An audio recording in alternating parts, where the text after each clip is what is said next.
Garçom, cancela o goró. Desce aí um copo com 2 dedos de teologia. Estamos aqui para começar mais um Baixo Clero. E é isto mesmo, você não está enganado, você está ouvindo o Baixo Clero, mas esta voz não é do Iago, muito pelo contrário, a voz é muito mais bonita, porque o dono é muito mais simpático. Sou eu, João Guilherme, eu já estive aqui, você já me ouviu, eu não escrevo livros, pelo menos não por enquanto, mas edito livros e também faço podcast. Que entrada mais aleatória, meu Deus do céu. E estou aqui para entrevistar ele, o senhor Iago Martins, o chefe de todos nós.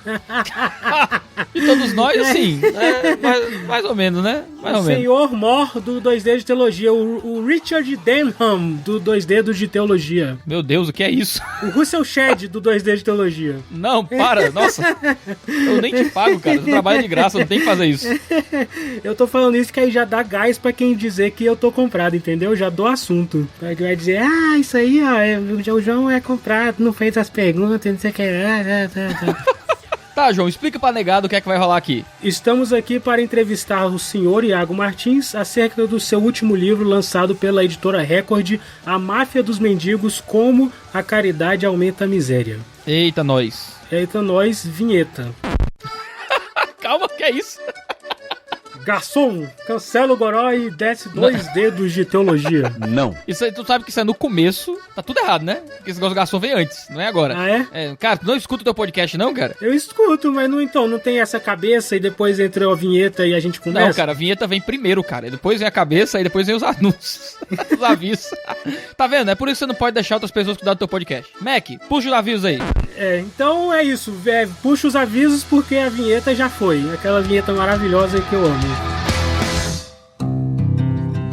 Durante todo o período em que tentei encontrar o morador de rua, na maior parte do tempo encontrava a mim mesmo. Cada desvalida era um espelho da minha própria condição humana. O que me distinguia do homem sobre o papelão não era tão profundo. Às vezes era o nível de instrução, outras vezes a estrutura familiar, muitas vezes percepções morais que nos levaram a momentos distintos na vida. Por mais que houvesse distinções, nada justificava que se visse o morador da mesma forma que se via os cachorros do bairro. Sejamos sinceros, ninguém se sente confortável contemplando o mal no mundo. Somos rodeados de miséria, doença e morte, mas preferimos ignorar o que nos tire a paz. Olhamos fixos para frente, apressamos o passo quando o mendigo fala conosco, subimos o vidro do carro, pessoas deitadas na porta da catedral são infortúnios para o nosso turismo de férias, damos esmolas mais para despachar o sujesmundo que atrapalha o jantar romântico que por qualquer desejo de promover caridade. O morador de rua não é um indivíduo tão humano como nós, mas um vírus do nosso sistema hedonista que deveria ser expurgado, se não da realidade concreta, pelo menos da nossa percepção de existência.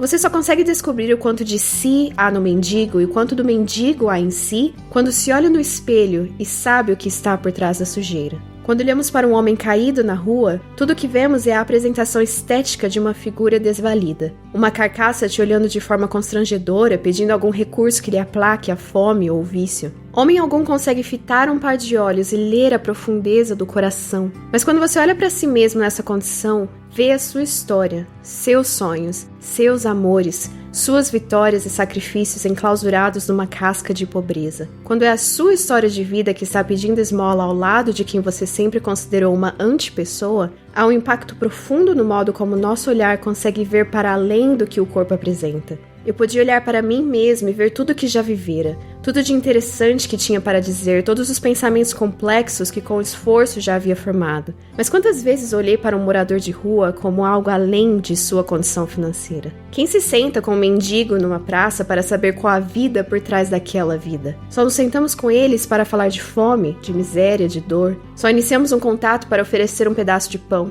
Ninguém começa um diálogo com um morador de rua acreditando que pode encontrar algo além da personificação da fome. O que fazer, porém, quando souber que o homem sujo que o aborda por alguns trocados após supostamente vigiar o seu carro foi professor de história por 4 anos? E quando descobrir que o idoso que carrega seus pertences sobre o ombro num saco de lixo já conheceu mais regiões do país que você, e as experiências acumuladas do aposentado que viveu uma vida social comum até os 70 anos e só foi parar na rua depois disso, e o desdentado que se formou em matemática, e o cabeludo com diploma de mestrado pela Universidade de Brasília, e o poeta escondido por vastas barba e cabeleira, e se no carrinho de compras que ele empurra pelas ruas existirem obras com seu nome, e se ao negar a esmola você percebesse que estava despachando seu desaparecido pai. Trecho de As Desvantagens de Ser Invisível, Minha Jornada Arquetípica como Morador de Rua, primeiro capítulo de A Máfia dos Mendigos.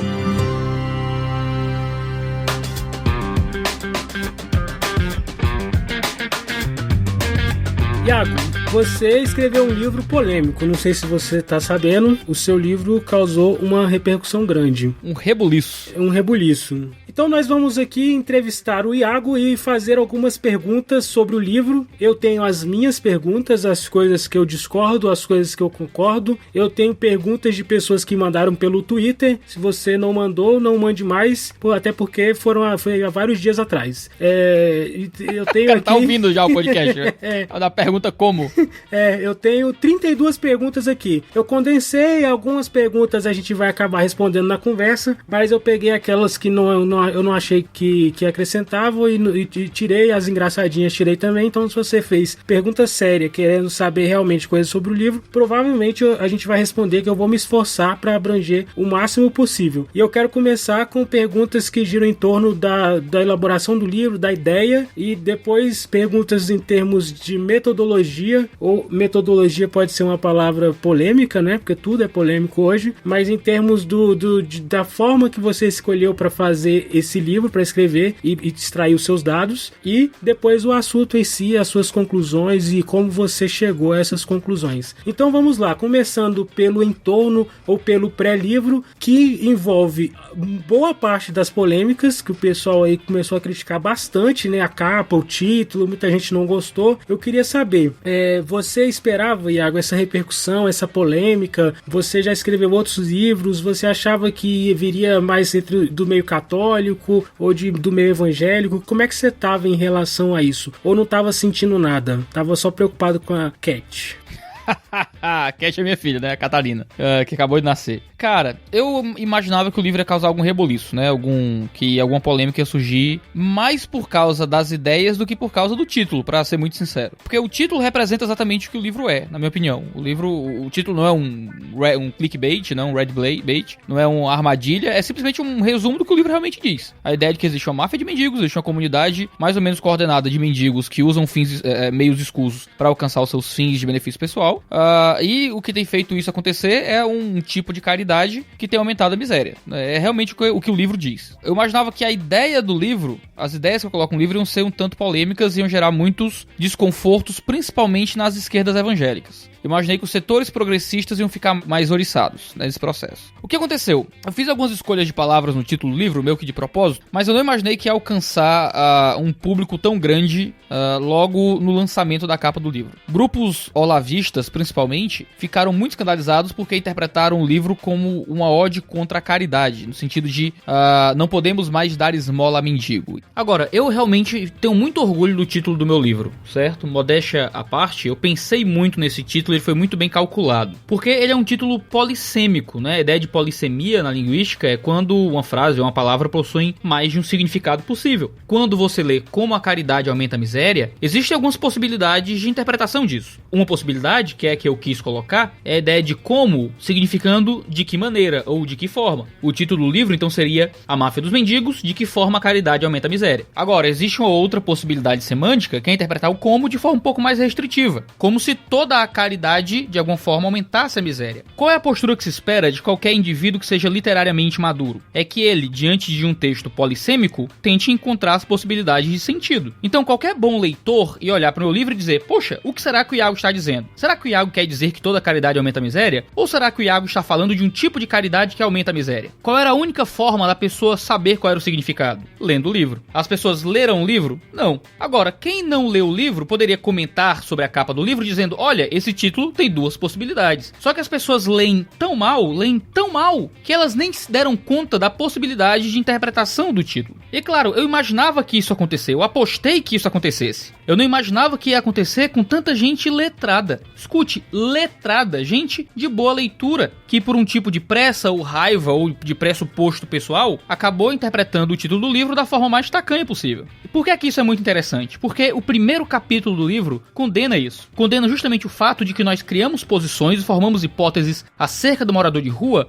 antes de ir lá, ouvir o morador de rua e ter um contato com essas pessoas. Eu falo da minha experiência pessoal de ter algumas hipóteses próprias e no contato com os moradores de rua de forma um pouco mais igual a eles, essas minhas ideias foram destroçadas. O que as pessoas fizeram com o meu livro é justamente o que elas fazem com os mendigos. Elas pressupõem, elas projetam e então elas tentam dar aos mendigos aquilo que elas projetaram que os mendigos são e não aquilo que eles realmente precisam. Ah, Iago, mas você fez um título dúbio, polêmico, com o objetivo de causar burburinho? Ora, é claro que todo título de livro tem como objetivo chamar as pessoas à leitura daquele livro. Agora, eu fui muito bem sucedido em conseguir fazer isso de uma forma em que o sentido natural do texto está contido no título. Agora, eu consegui fazer isso de uma forma que o que está escrito na capa do meu livro corresponde exatamente à tese que eu quero colocar. O que eu consegui fazer foi jogar na cara de uma boa comunidade de pessoas que elas não só leem muito mal, mas elas leem de uma forma egoísta. Egoísta no sentido grego de idiota, alguém que é centrado em si mesmo. Eles não conseguem ler no texto algo além daquilo que elas projetam sobre o texto. E elas fazem a mesma coisa com os mendigos. Ninguém deveria estar me culpando por ter escolhido um título que possui possibilidades de interpretação. Deveriam estar culpando aqueles que foram apressados em olhar para um texto polissêmico e fazer resenha em texto, em fazer resenha em vídeo. Teve até peça mandando indireta pro meu livro no Rock no Vale, que é um evento de evangélico progressista. Tudo que eu fiz foi lançar luz justamente sobre um problema moral do modo como as pessoas leem no Brasil. Não deveriam estar me culpando por isso. Deveriam estar me parabenizando por conseguir mostrar isso de uma forma tão sagaz. Mas eu não espero nada disso vindo das esquerdas evangélicas ou desses grupos radicais olavistas. E esses olavistas são católicos, né? É, principalmente catolicismo, mas não só católicos, assim. Muitos católicos ou filocatólicos ou pessoas que assumiram parte da ética católica mesmo sem serem católicos, principalmente via Olavo de Carvalho. Tem um texto do Olavo de Carvalho, é uma ideia muito famosa entre os fãs do Olavo de Carvalho, como o Ítalo Marcilli, que é um comunicador extremamente famoso, olavista, que você tem que fazer caridade sem se importar com o efeito da caridade naquele que a recebe. Você tem que dar esmola, se o cara vai beber cachaça, o problema é dele. Tem textos do Olavo falando isso, por exemplo. Nas resenhas proféticas do meu livro, as pessoas que resenharam o meu livro, fizeram vídeos sobre o meu livro antes do livro ter saído, teve até gente lendo textos do filho do Olavo e de outros católicos dizendo que a gente tem que fazer esmola porque a esmola faz bem pra nós e não pra aquele que recebe a esmola. E a ideia do livro é diametralmente oposta a isso, que isso é egoísmo, isso é maldade, isso é gerar o mal nos outros, simplesmente com um discurso de entretenimento moral, de tentar encontrar um antidepressivo barato, encontrar um jeito de se sentir melhor e usar o pobre pra isso. Então eu imaginei que eu ia alcançar inimigos, principalmente nas esquerdas evangélicas, mas eu encontrei inimigos principalmente nas direitas olavistas, né, que era um público pra quem eu falo às vezes, e esse público os católicos principalmente ficaram muito chateados, porque pros católicos o termo caridade é um termo teológico. Eles usam ainda traduções muito arcaicas que traduzem amor por caridade, vindo do caritas, do latim, né? Então, quando eu falo que a caridade aumenta a miséria, muitos católicos se sentiram pessoalmente ofendidos, como se eu estivesse falando diretamente sobre a doutrina católica de que sem caridade não há salvação. Quando eu tô usando o termo caridade no sentido muito mais comum, diante de uma pragmática da linguagem, muito mais ampla, que é a linguagem comum que a gente usa, né? Então, eu esperava algum rebuliço, eu não imaginava que seria tanto rebuliço assim, nem nos grupos específicos onde o rebuliço aconteceu. Mas, ora, por mais que o livro tenha dado muita polêmica, as mensagens que eu mais recebo são de apoio do que de crítica, né? Eu recebo muitas pessoas que trabalhavam com moradores de rua, gente que trabalha com ação social, ex-mendigos, líderes de casa de recuperação, mandando mensagem dizendo que, olha, eu li o que já foi disponibilizado do livro, o índice, o começo do primeiro capítulo, a introdução e tal, e pelo que eu tô vendo, eu vou concordar muito com o que tá no livro, né? E por mais que os que gritam malucos e que pedem minha morte chamem mais atenção, tem muita gente boa que tá tendo contato com o livro, trabalha com moradores de rua e tem sido abençoado pela perspectiva que a gente pretende propor no trabalho. Você assume um lado, né, no espectro político. Você sofreu vários ataques de pessoas, como você diz, se chama de as esquerdas evangélicas, que pessoas que poderiam concordar com você porque tem uma visão bíblica, a mesma visão bíblica, mas uma visão política diferente, acabam não concordando a priori por causa do seu posicionamento político, que é público, e você fala bastante disso, você acha que o fato de você assumir um lado prejudica o alcance do que você está escrevendo? Eu acho que prejudica o alcance, sim. Eu acho que existe um grupo de pessoas que se recusa a ouvir o outro lado. Então, pessoas que são radicalmente progressistas, muitas vezes não têm interesse nenhum em ouvir pessoas que não o são. A questão é que eu acho que essa é a única forma de ser realmente honesto com quem te lê.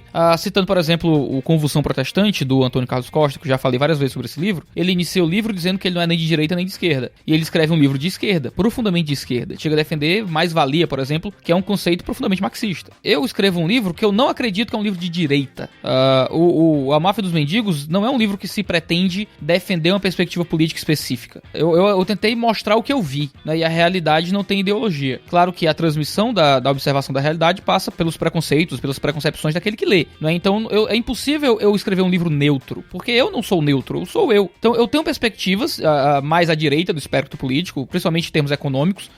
Eu sou liberal na economia, creio em um Estado menor, e isso aparece no livro. Muitas vezes eu culpo o Estado por muitas coisas. Muitas vezes eu desconfio de soluções estatais para os problemas que eu estou vendo na rua. Mas isso não é simplesmente uma tentativa de forçar a realidade a uma visão de mundo, mas é tentar ter uma visão integrada de toda a existência, de dizer, olha, todos esses dados que eu tenho estão unidos dentro dessa perspectiva, dessa visão de mundo. Eu acho que eu sou honesto quando eu digo isso na introdução do livro. Quando eu digo para os leitores, eu não sou neutro, eu sou um cara que é liberal, sou um cara que crê num Estado menor, mas eu não estou tentando lhe convencer disso. Eu fui ver o que eu vi na rua, eu fui ver as pessoas na rua e cheguei a conclusões que nem sempre estavam de acordo com a minha ideologia. Tem algumas coisas que eu digo no livro que, teoricamente, não são de direita, que algumas pessoas de direita vão achar ruim, né? O que eu falo sobre legalização das drogas, por exemplo, que eu me coloco contra, principalmente por causa da experiência de rua. Se eu fosse plenamente liberal, eu teria que falar a favor da liberação de todas as drogas. Eu não consigo, porque a experiência de rua me ensina outra coisa. Então, acaba que, por mais que talvez eu perca o alcance de um público extremamente radical de esquerda, pelo menos eu sou honesto com todo mundo que vai me ler, porque ele vai entrar no livro sabendo o que é que eu tô escrevendo. Agora, esse tipo de coisa não é uma coisa que tem sido o centro do meu ministério ou do que eu falo a respeito. Por mais que eu trabalhe para um instituto de direita, que é o Instituto Ludwig Mises, seja membro do corpo de especialistas, seja podcaster deles, minha principal atuação na internet ainda é teologia bíblica, né? Então, minhas perspectivas econômicas e políticas acabam que não sobressaem tanto a tudo que eu escrevo. Até porque, como um liberal, eu confio muito pouco e tenho muito pouco centralidade de vida no poder temporal. Eu creio que a gente deveria se focar menos em política e mais em coisas mais elevadas. Por isso que, como liberal, eu acabo não falando tanto de liberalismo. No livro eu tento ser o mais honesto possível com relação àquele que me ouve e falo de política aqui e acolá. Assim, o livro ele fala muito mais sobre missiologia, sobre antropologia, sobre a psicologia do indivíduo, suas autopercepções morais e espirituais, do que mesmo de aplicações políticas, que existe aqui e ali, mas não é o cerne do argumento do livro. Teve gente que perguntou se você foi reconhecido enquanto estava entre as pessoas. E teve uma pessoa que fez uma pergunta que eu achei muito interessante também. Se você não encarou isso como mentira, se você passou um ano literalmente mentindo sobre a sua identidade, pecando intencionalmente. Eu acho que foi uma dúvida sincera que a pessoa perguntou, e eu acho que, como o Schaeffer diz, né, perguntas sinceras merecem respostas honestas. Então, sim, é uma boa pergunta até. Se algum outro mendigo te abordou e falou, e aí, cara, você veio parar aqui por quê? E o que você respondeu? Se isso não aconteceu, o que você responderia? Você mentiria pra dar uma resposta evasiva e poder continuar ali? Ou você falaria, não, tô aqui porque eu tô querendo saber como é que vocês vivem? Cara, nunca fui reconhecido, e o motivo é simples, ninguém liga pra mendigo, ninguém tá olhando pra mendigo. Eu vi pessoas conhecidas passarem próximas de mim, mas ninguém me viu, porque ninguém anda reparando o mendigo. Na verdade, todo mundo evita o mendigo, porque acha que o mendigo vai pedir alguma grana, alguma coisa, e se a pessoa ficar olhando pro mendigo, aí o mendigo vai sentir que tem liberdade de ir lá pedir algo. Então todo mundo vira a cara pro mendigo. Então você podia passar sua mãe de mendigo e talvez você não percebesse, né? Porque ninguém liga muito. Então ninguém me reconheceu. Eu fiquei com medo disso acontecer, mas eu fui desencanando aos poucos. Principalmente quando grupos iam evangelizar, grupos cristãos iam lá entregar comida, e eu tinha medo de alguém me ver. Eu usava chapéu e um capuz por cima do chapéu. Meio exagerado, mas eu tava querendo esconder o rosto o máximo que eu podia. Não precisei mentir, porque eu não precisei dizer que eu era mendigo ou morador de rua pra ninguém. Todo mundo já presumia, que é uma coisa que eu condeno no livro, essa presunção no contato com o mendigo. Você presume que sabe tudo sobre ele, você pergunta muito pouco. Então, eu ficava lá, me vestia mal, eu coloquei um shortinho vermelho que eu tinha em casa, bem vagabundo, botei uma camisa da Nike pirata velha que eu usava pra malhar, que já tava até um pouco apertada na barriga, botei o casaquinho por cima, fiquei um ano sem lavar essa roupa. Quando Quando eu chegava em casa, colocava num saco plástico e dava um nó. Então o cheiro tava um negócio desgraçado. Eu tava fedendo mais que os mendigos de verdade. E ficava lá. Só ia e sentava, entendeu? Ficava sentadinho e não dizia nada. Então as pessoas presumiam que eu era um mendigo. Eu não precisava me apresentar como mendigo. Houve algumas vezes que perguntavam, nunca outro mendigo, mas pessoas que iam evangelizar perguntavam, como é que você veio parar nessa vida? Eu só dizia, cheguei aqui, vim pra cá. Eu dava uma resposta evasiva e ninguém perguntava muito, sabe? É mesmo, a pessoa ia te evangelizar e perguntava como que você... Olha só que interessante. Né? Às vezes o pessoal quer saber, é um jeito de quebrar o gelo assim, né? Como é que você veio parar aqui e tal? Aí eu dava uma desconversada e o cara se contentava. Funcionava bem. Então eu não precisei mentir, ninguém nunca me reconheceu, porque era uma coisa que me preocupava, assim, isso me preocupava muito. Eu não queria mentir, porque eu sou crente, pô. Por exemplo, uma coisa que eu sempre tive curiosidade foi sobre como é que funcionava a prostituição na rua. Porque você tem prostitutas que atendem os mendigos. Que não são só mendigos que são prostitutas. Porque existem muitas mulheres que são mendigas, que são prostitutas mesmo, que vão ficar com você por R$5 pra comprar crack. A mulher tá sangrando, tá? Uma situação deplorável, ela querendo ficar com você. Só que existem mendigas que atendem os próprios mendigos. E existem prostitutas que não são mendigas, que não são pedintes, né? Elas têm um ofício, digamos assim, que é ser prostituta. E que muitas delas moram em algum lugar, mas que atendem os próprios mendigos. Eu tive zero contato com isso, por mais que eu tivesse muita curiosidade de entender como é que isso funcionasse, porque eu não queria me colocar nesse tipo de situação. Estar num ambiente em que de prostituição, sabe? Também não entrei em ambiente de consumo de droga, porque se eu consumisse drogas ia ser horrível pra mim, né? Se eu fosse pra um ambiente desse, ficar com os caras lá usando droga numa bocada e alguém me oferecesse um negócio... Mas você conviveu com quem as pessoas usaram perto de você. Sim. Tinha gente usando ali na praça de forma mais pública, mas ir em um local, uma bocada, uma pedrada dessa, e estar lá, ver como é que era dentro desse esquema, eu não entrei. Eu digo isso no começo do livro. Porque assim, eu tinha limites na minha pesquisa. Eu não podia me dar qualquer coisa porque eu tenho uma ética privada como cristão e não queria quebrá-la. Por isso eu não menti nenhuma vez. Qual foi o seu nível de envolvimento? Você ficou mais de um dia sem tomar banho? Você chegou a dormir, assim, passou 2 dias seguidos na rua? Experimentou a privação de comida, assim, da comida, as suas refeições regulares? Comeu o que eles comiam? Assim, se tinha chegou a comer alguma coisa que estava vencida?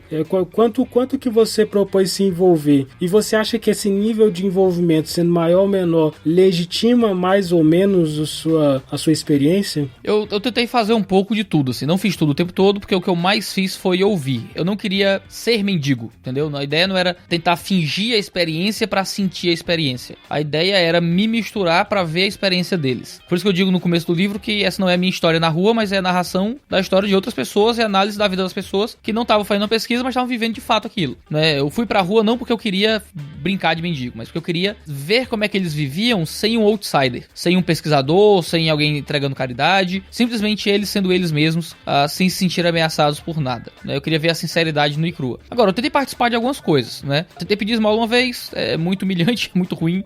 Nunca consegui cuidar de carros, porque tudo é muito zoneado, assim, não tem como você entrar num lugar pra cuidar de carros. Eu tentei comer lixo, eu não consegui. Eu tentei mesmo, assim, pra ver como é que seria isso. É mesmo? Vomitei. Tentei, não deu, não consegui, não dá. É um negócio assim, não pelo gosto da comida, mas pelo que aquilo meio que representa, sabe? Tinha quanto tempo que você tava tendo a experiência quando você decidiu tentar comer lixo? Cara, boa pergunta. Foi logo no começo, assim, eu tentei participar mais da experiência no começo. Tipo de esmola, de tentar ir ver se conseguir cuidar de carro. No começo você tava menos nessa ideia de ficar mais pra ouvir, você tava querendo ficar mais imerso mesmo. Sim. Tanto que, assim, eu queria ouvir, mas eu queria também poder dizer que vi alguma coisa, que participei de alguma coisa, e tentar sentir um pouco de como é que era essa experiência. Dormi na rua algumas vezes. Dormi assim, não de dormir, de passar a noite e acordar no outro dia. Porque dormindo eu não aprenderia nada, não saberia de nada dormindo, eu tô inconsciente. Mas eu deitei nos locais onde eles dormem, fiquei deitado lá por muito tempo, até a galera dormir e eu ir embora, entendeu? Mas dormir na rua eu nunca dormi porque eu não ia ganhar nada com isso, pra pesquisa, entendeu? E você passou alguma situação assim que foi desafiadora, algum perrengue, alguma coisa assim que você falou, Jesus, eu acho que agora eu tô indo dessa vida pra melhor? Eu pensei que ia passar por esse tipo de situação, mas eu não passei. Escrevi isso no 4º capítulo, O Peregrinos do Ocaso, sobre como a vida na rua é muito mais segura e é um marasmo muito maior do que parece, sabe? Eu imaginei que eu ia escrever um épico das ruas, sobre as grandes aventuras, de eu estar lá. Você foi ter a experiência com a intenção de escrever o livro desde o início. Sim, eu fui pra rua com um contrato assinado de escrever o livro. Eu conto a história já. Mas a A ideia era escrever assim um épico das ruas, contar sobre as aventuras, as dificuldades e as mortes e os sofrimentos e tal. E na verdade, cara, se você fica lá quieto, se você sabe onde entrar e onde sair, você simplesmente não incomoda e não é incomodado. É muito tranquilo. Claro que existem ambientes mais perigosos, claro que nessa vida de rua, alguém que vive de fato, muitas pessoas vivendo por muito tempo, vai morrer um aqui e um ali, infelizmente, por causa da violência, droga, brigas, disputa por espaço, muitas coisas assim. Mas o normal é que as pessoas na rua vivam com muito mais segurança do que parece. Os carros de polícia passavam tranquilos, nunca vi uma faca luzindo, nunca vi ninguém armado, era tudo relativamente calmo nesse tipo de vida na rua. Agora, você falou sobre eu ir pra escrever o livro. Eu já fui direto pra escrever o livro. Eu tinha esse projeto há muito tempo, só que eu nunca tive coragem, assim, de conseguir ir pra rua, dormir com mendigo, uma coisa que é meio fora do normal, né? Ficar na rua sentado com mendigo. Então, quando no meu casamento eu percebi que a gente tava perto de ter filho, já tava interessado em ter filho, eu fui com a Isa, disse: Isa, a Isa conhecia essa história já há algum tempo, esse projeto. Eu disse: amor, eu queria dormir com os mendigos. Eu queria ir pra rua ficar com os mendigos pra fazer aquele plano que eu tinha há muito tempo de ficar com eles, ver como é que eles vivem. Só que se a gente tiver filho, eu não tenho coragem.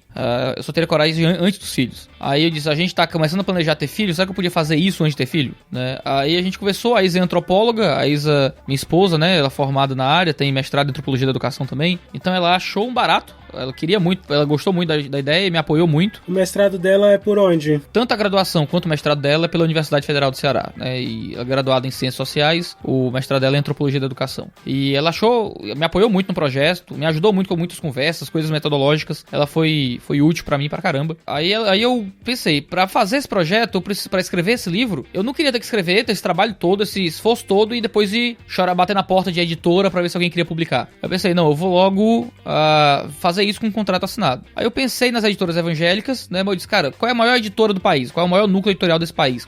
Onde é que o pessoal quer se aposentar, né? Aí tem um grupo editorial Record, que certamente é o maior grupo editorial desse tipo de não ficção no Brasil. Bati na porta do Andreasa, apresentei o projeto e ele disse, vamos fazer, assinamos o contrato em dezembro de 2016. Em janeiro de 2017, eu tava indo pra rua fazer esse trabalho.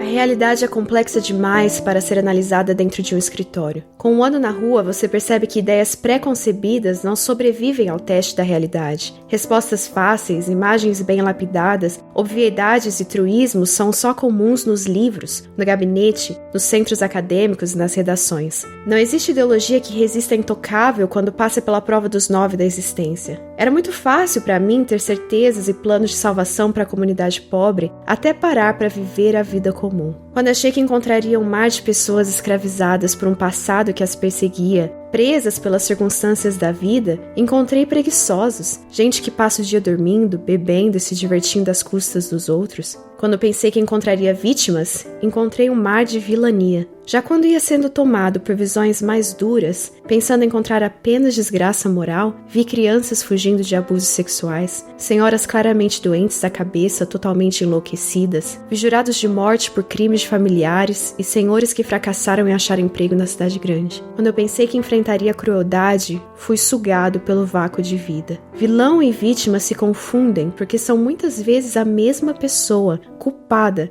tão absolutamente culpada como se pode ser, mas também vítima, tão absolutamente vítima como se pode conceber. Se algum padrão pode ser encontrado em todos os indivíduos que moram na rua, é que todos precisam ser resgatados de si mesmos. Eles se enrugaram contra a própria natureza e se mantiveram numa situação que vitima a si próprios. Muitos são vítimas do outro, mas muitos são vítimas e culpados de si mesmos. Existe uma voz recíproca na miséria das ruas. Empobrece-se, dificulta-se, criminaliza-se, desumaniza-se, mata-se. O morador de rua é incógnito e contradito, pequena esfinge que nos devora todos os dias, seja com crime, seja com um olhar de dor que nos deixa rubros. Olhar para o morador de rua gera em você sentimentos inéditos. A figura complexa do desabrigado complexifica a sua interioridade. Há simultaneamente pena, ira, compaixão e desprezo, não como sensações separadas, mas como um sentimento só. Os olhos não marejam, mas se enfebram.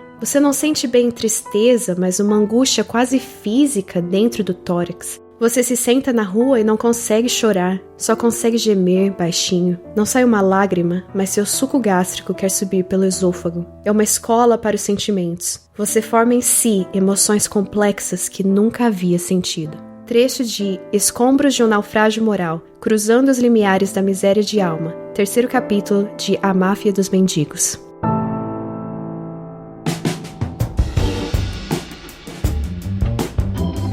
O título causou muita polêmica, né? Se você fala máfia, e é um título que, assim, se a pessoa pensar em marketing, ela fala, cara, esse título é maravilhoso. Se a pessoa pensar em conquista e falar assim, não, eu quero que a pessoa entenda o máximo de veracidade, de literalidade que eu puder no título, aí o título é horrível, né? Porque você dá uma série de interpretações. Então, como é que foi esse processo de escolha? A editora influenciou alguma coisa nisso? Sugeriu alguma coisa? Você já entregou pronto e eles aceitaram? O título do livro com o qual eu assinei o contrato, que era o título provisório, era O Homem na Rua. Era o nome original do livro, pra você ver. Ruim, hein?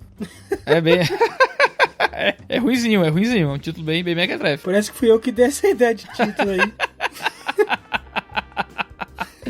Não, era um título bem mequetrefe. Aí, quando eu falei do trabalho que eu tava fazendo com o Martim Vasquez da Cunha, que é quem escreve o texto de Orelha, a época que eu conversei com ele, ele era meu orientador acadêmico na minha pós-graduação em economia, ele disse, cara, esse título é muito ruim, hein? Vamos melhorar esse título aí. Aí eu comecei a pensar em outros títulos, né, ao invés de O Homem na Rua. À medida que a pesquisa foi avançando, eu comecei a pensar numa forma melhor de trazer a ideia que eu queria trazer, né? O Homem na Rua é muito genérico, o que eu quero dizer? É o Homem na Rua, né? Qual é a grande ideia? Então eu comecei a trabalhar com o título do livro como eu trabalho com os meus sermões. A ideia é, se tua mulher te acordar às 4 da manhã e perguntar sobre o que é o sermão de domingo, se você não conseguir dizer, então o sermão não tá claro o bastante, né? A ideia é conseguir deixar a coisa clara o bastante, direta o bastante e atrativo o bastante, né? Mas aí você errou feio, não? Porque a pessoa tá julgando o livro pelo título e tá achando coisas bem diferentes do que você escreveu aí. Ah, não, mas isso é fenomenal, assim, porque eu tentei aplicar no título do livro uma coisa que eu experimentei antes e funcionou muito bem, né? A galera que acompanha o canal vai perceber. Eu lancei no tempo das eleições um vídeo chamado Não Vote em Hitler. Eu lembro desse vídeo e eu não concordo com o vídeo. Você não concorda com o aborto é uma coisa ruim, cara? Não é isso não. Eu sou contra o aborto, mas é outro ponto. Tá, eu sei qual é o ponto que você discorda, o pessoal vai pegar. Qual é o título desse vídeo? Como é que é esse vídeo? É basicamente uma declaração de voto no Bolsonaro, né? Basicamente é isso. E o argumento do vídeo é muito simples. Existe o aborto é uma coisa terrível, o aborto é um holocausto silencioso, o único candidato que é clara e totalmente contra aborto de forma mais radical é o Bolsonaro, então meio que é difícil não escolhê-lo nas eleições, né? Se eu me arrependi de ter votado nele ou não é outra questão, a gente entra nisso depois. Aí o que acontece? O que foi que eu fiz nesse vídeo? Eu fiz uma coisa muito legal. Eu me orgulho muito desse vídeo. Ele entrou no primeiro lugar em alta do YouTube e é o vídeo mais visto do canal até hoje. O título do vídeo era Não Vote em Hitler e a foto do Bolsonaro. Era só isso. Não vote em Hitler, a foto do Bolsonaro. O que é que o vídeo diz? Diz, todos os outros candidatos estão alinhados com a agenda de Hitler, o único que não está é o Bolsonaro. É isso que o vídeo diz. E, se você pensa nesse contexto, o título e a foto fazem todo sentido, estão totalmente de acordo com o vídeo. Qual é o problema? Existe todo um imaginário anterior e externo ao vídeo que faz com que as pessoas vejam aquilo e achem que é outra coisa. Achem que eu tô chamando o Bolsonaro de Hitler porque ele é chamado comumente de Hitler. E esse é o plot twist do negócio. O plot twist do negócio é que, rapaz, é outra coisa. O título do vídeo foi um clickbait. Clickbait é um termo técnico para quando o título não corresponde ao conteúdo. Tá, eu tô querendo dizer sem ser técnico, tô querendo dizer que você fez um negócio pra conseguir clique. Qual é o título de vídeo que não existe para convidar as pessoas a assistirem um vídeo? Qual é o título de livro que não existe para convidar as pessoas para lerem um livro? A questão é, o que eu fiz foi correto? Foi plenamente correto, porque eu não tava fazendo um bait. Eu não tava simplesmente criando um título que é falso, criando um imaginário de algo que talvez tenha no vídeo, mas não vai ter, pra atrair clique. Eu tava dizendo exatamente o que tem no vídeo. Você quer dizer assim, você não fez uma coisa away, você não botou a hashtag Anitta lá pra... Não é um clickbait, entendeu? Não é uma coisa errada ou imoral ou indecente. Eu simplesmente joguei com a pressa das pessoas. O que aconteceu com esse vídeo? As esquerdas radicais não só entraram pra assistir em massa, mas compartilharam em massa antes de assistir ou entender o vídeo. Porque assim, as pessoas não conseguem ver as coisas como elas são. Elas muitas vezes veem as coisas como eles mesmos são. Então as pessoas não conseguem ver nada que não seja espelho. Então elas projetam as próprias ideias naquilo que elas leem antes de entender o que tá escrito. Então esse vídeo foi um grande laboratório e foi muito inteligente, assim, porque a modéstia à parte foi muito bem feito o que eu consegui fazer. Tanto que eu só consegui fazer uma vez, assim, não consegui fazer de novo. De jogar com um imaginário que impede a pessoa de ver o que tá lá de fato. A Máfia dos Mendigos foi uma coisa muito parecida. Porque eu sabia que, apressadamente, as pessoas iam ficar eriçadas com o que tá lá. Como assim? Os mendigos são... Eu imaginei que o subtítulo ia dar mais polêmica que o título, né? Porque o título deu polêmica porque o pessoal é meio apressado e relativamente ignorante mesmo. Achar que a Máfia dos Mendigos significa que todos os mendigos são mafiosos é ler errado. Né? Se eu digo o clube dos canalhas, eu não tô dizendo que todos os canalhas têm um clube. Quando alguém diz a máfia das cadeiras, né?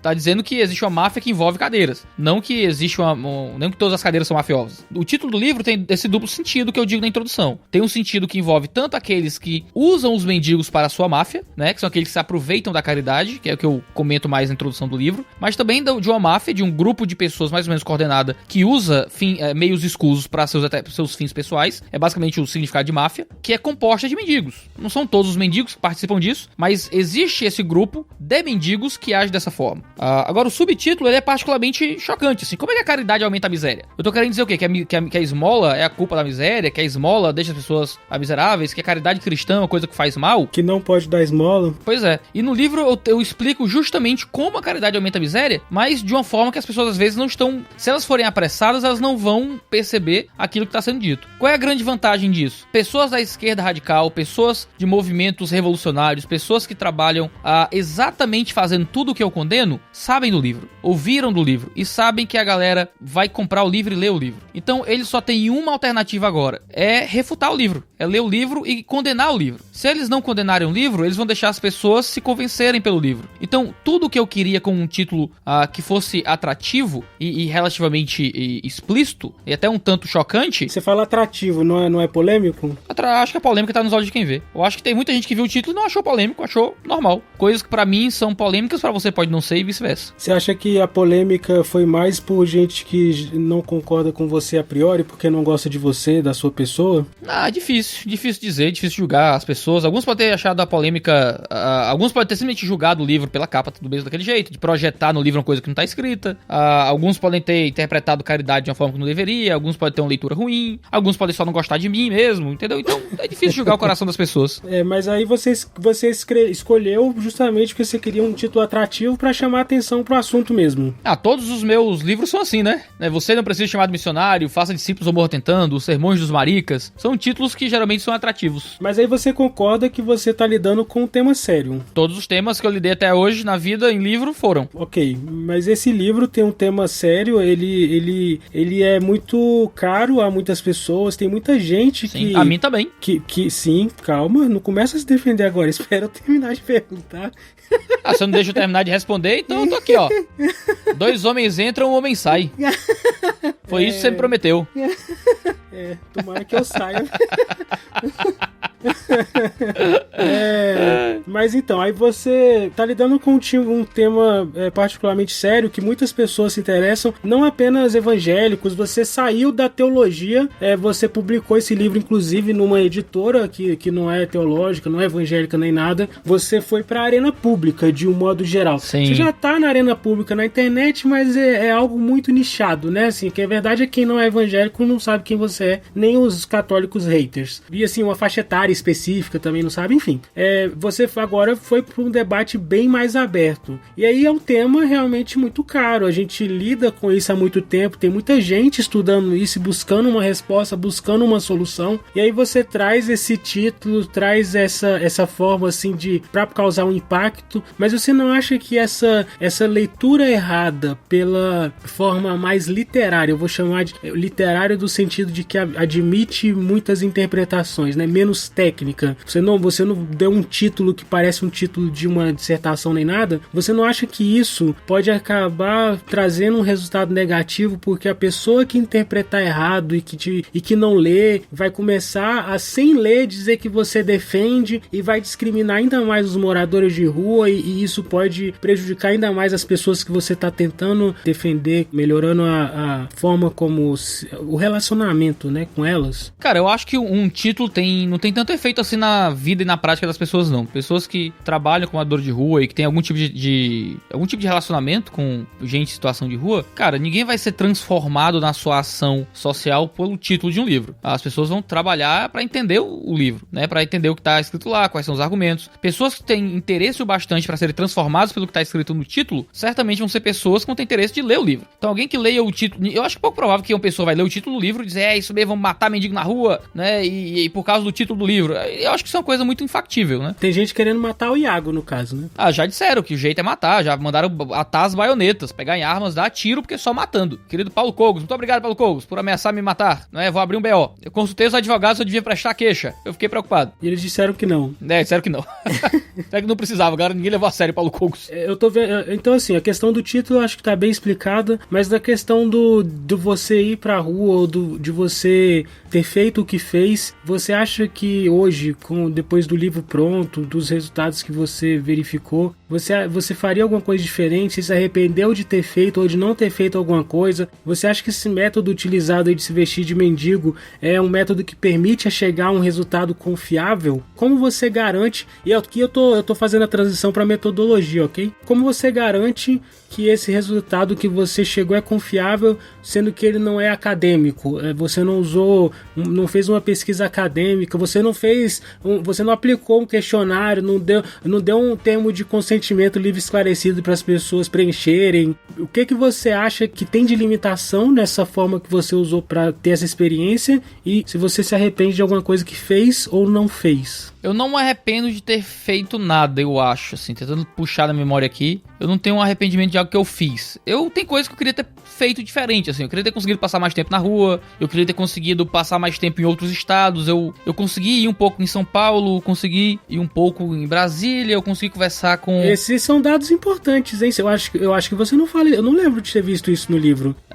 Eu não digo exatamente onde eu fiz a pesquisa. O que eu lembro do livro é que você cita lugares de Fortaleza e você cita trabalhos acadêmicos de umas mulheres lá de São Paulo. Isso eu lembro. E eu lembro que eu cheguei a te sugerir lá no negócio que eu critiquei lá, eu te sugeri um trabalho que foi feito aqui em Brasília. Eu cheguei a ler... Não, mas em termos de trabalho acadêmico, eu tenho um trabalho do Brasil inteiro, assim. Até coisa de Paris, da Europa, dos Estados Unidos, eu cito. E cito bastante. Agora, assim, eu consegui ver um pouco de mendicância em Washington também. Mas, assim, eu queria ter conseguido ter tido uma experiência mais ampla. A questão é que, sim, é virtualmente impossível, né? Eu teria que acabar com a minha vida e virar mendigo de verdade pra conseguir ter um trabalho assim. Eu consegui fazer muito em Fortaleza, é o que eu consegui fazer em um ano. Eu queria ter conseguido fazer disso um trabalho de 10 anos, né? Mas, sim, é infactível. Então, assim, eu tô muito feliz e muito contente com o resultado e com o que eu consegui fazer.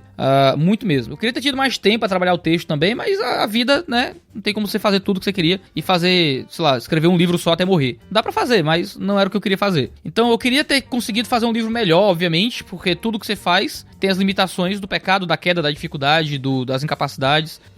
Então o texto certamente vai ter alguma falha em algum lugar, talvez tenha algum ponto certo que eu não vi. As leituras do grande público vão me ajudar a corrigir o que eu tiver visto de errado ou descrito de forma imprecisa. Mas eu até hoje tô muito satisfeito com aquilo que eu fiz e com o tipo de pesquisa que eu fiz. Agora, se isso me baliza pra falar melhor sobre mendigos e tal, em parte sim, em parte não. Em parte sim, eu tive uma experiência pessoal que a maioria das pessoas não teve. Eu consegui ver como é que os mendigos vivem sem um externo lá. Consegui ver como é que eles comentam, as coisas que eles dizem, as suas sinceridades, quando você não tá entregando comida ou quando você não é um pesquisador. Então isso foi bom porque eu pude ter alguma experiência de perceber quando eles enganavam as pessoas, de coisas que eles diziam na hora lá que tava com alguém, diziam outra coisa quando saíam. Isso foi importante para poder perceber como é que funcionava essa vida longe de todo o teatro da miséria que muitas vezes enche as ruas. Agora, em parte, também isso não vai fazer com que eu tenha um contato absoluto e infalível com a realidade, porque meu contato com a realidade ainda é limitado. Eu não fiz uma pesquisa acadêmica, porque não era o tipo de pesquisa que eu queria. Eu não queria gráficos de pizza, eu queria entender como é que eram as emoções, como é que eles sentiam, como é que eles viviam a vida deles de uma forma muito mais emocional, espiritual, na área dos valores, na área das teias de significado que eles possuíam, do que saber quantas refeições eles faziam por dia, ou a raça, a cor, o sexo, esse tipo de coisa. Isso você tem dados, aliás, nem tem tantos, mas existem alguns dados que você pode encontrar em pesquisas acadêmicas. Não era isso que eu queria. Então eu fiz o tipo de pesquisa que iria responder as questões que eu tinha. Eu sei que não é uma pesquisa antropológica psicológica tradicional, mas que também é um tipo de trabalho profundamente antropológico, que é um trabalho em certo nível etnográfico, ou ali no contexto de uma autoetnografia, né? Em que eu tô ali misturado. Mas você não é acadêmico, mas você fez uma experiência e a partir dessa experiência você chegou a conclusões a partir de uma carga teórica que você já tinha prévia e que você leu para isso também. Assim, tudo aquilo que eu vi, eu tentei balizar com pesquisa acadêmica. Então, tudo aquilo que eu cito porque eu vi na rua, eu tento dizer que outras pessoas, através de metodologia acadêmica, também viram na rua, né? E tento citar, pelo menos, vários papers, artigos, livros, que possam ajudar a dizer, ó, não sou só eu sozinho vendo isso aqui. Outras pessoas viram a mesma verdade do que eu, e elas têm, foi nessa tese, nesse trabalho, foi aqui que, principalmente naquilo que é mais polêmico, né? Naquilo que é mais escandaloso com relação à rua, eu tento citar outros pesquisadores que têm visões políticas distintas das minhas, questões religiosas distintas das minhas, mas que viram a mesma verdade naquele ponto específico. A pessoa que lê o livro, ela vai achar essas referências e vai conseguir ir atrás, então. Sim, são citadas de forma direta no trabalho. Uma pergunta que eu achei muito legal, que eu não pensei nela e eu achei muito legal mesmo, que é anterior à questão metodológica que a gente está entrando. Como a sua comunidade local, como a comunidade da sua igreja recebeu esse experimento social? Porque eu sei que você já respondeu por aí dizendo que a maioria das pessoas da sua igreja nem sabe que você tem um canal no YouTube. Mas e com relação a essa questão aí dos mendigos? Como é que o pessoal encarou isso? Quando eu estava fazendo a pesquisa, algumas pessoas sabiam, a equipe pastoral da igreja sabia. Então, o missionário lá da igreja e o outro pastor lá da igreja me supriram em muitas coisas para eu conseguir fazer essa pesquisa.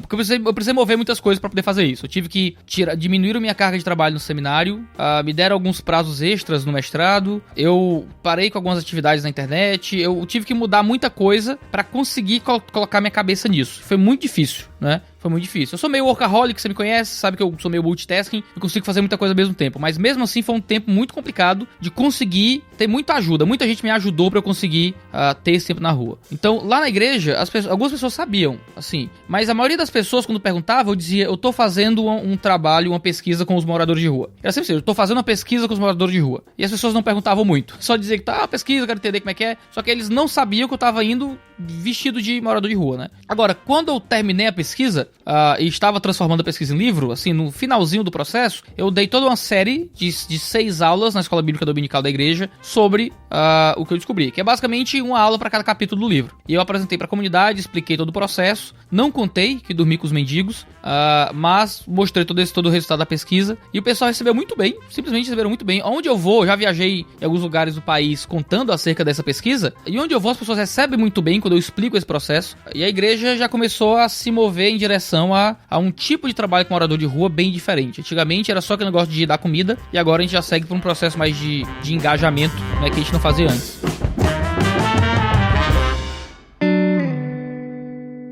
Em volta dos verdadeiros miseráveis há uma massa de aproveitadores que deseja neutralizar os bens que chegariam aos que perecem na fome. São como burocratas de um governo inchado, levando recursos escassos que seriam vitais a uns, mas que acabam apenas sustentando preguiça, ócio e pusilanimidade. Essa massa neutraliza a verdadeira caridade e toma nossos recursos, financeiros ou emocionais, que poderiam ser usados para o serviço dos verdadeiros miseráveis, morem eles nas ruas ou não. Assim, a máfia dos mendigos rouba recursos financeiros e humanos que poderiam ser investidos na verdadeira miséria do sertanejo, dos ribeirinhos, dos subsaarianos, dos Dalits, das pessoas com deficiência, inaptas ao mercado de trabalho, das crianças jogadas na rua por famílias destruídas, das mulheres abandonadas por todos, à exceção dos filhos bebês, enfim, na verdadeira miséria, que diariamente é ignorada. O verdadeiro miserável nem sempre é visto, soterrado pelos que se aproveitam da cultura de caridade restrita e impessoal. Há um tipo de seleção natural negativa que beneficia os piores e menos necessitados. Só os mais fortes, perigosos ou violentos permanecem. É muito fácil se tornar um morador de rua quando se faz parte de certos grupos de vulnerabilidade. Uma desgraça pessoal, a destruição de um núcleo familiar, um primeiro trago de pedra e pronto, você pode se ver vagando pelos becos. Às vezes, basta um breve período de desnorteamento mental. Sair da rua é um processo muito mais complexo. Se basta mover-se geograficamente para longe de seus núcleos de sociabilidade e segurança material, a fim de se tornar um desabrigado,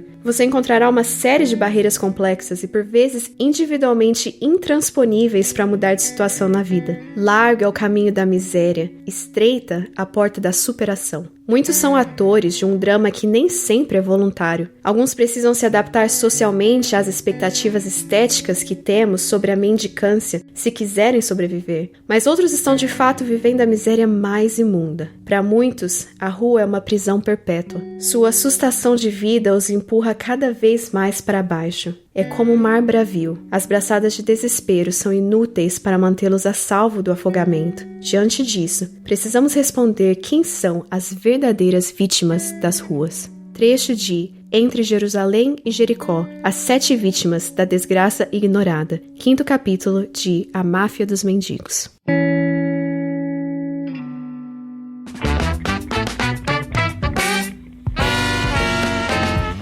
Falando um pouco mais da questão da metodologia, essa questão anterior, alguma influência você chegou a conhecer, alguma situação te impactou, ou você foi impactado a ponto de se relacionar com algum mendigo e isso influenciou no seu trabalho, assim, na forma, não, eu preciso fazer isso aqui diferente, ou foi algum livro, tem alguma influência literária, alguma coisa que você falou, cara, esse cara fez isso aqui, eu quero fazer parecido. É engraçado porque eu li você antes de ler o Dalrymple, né? Eu conheci você antes.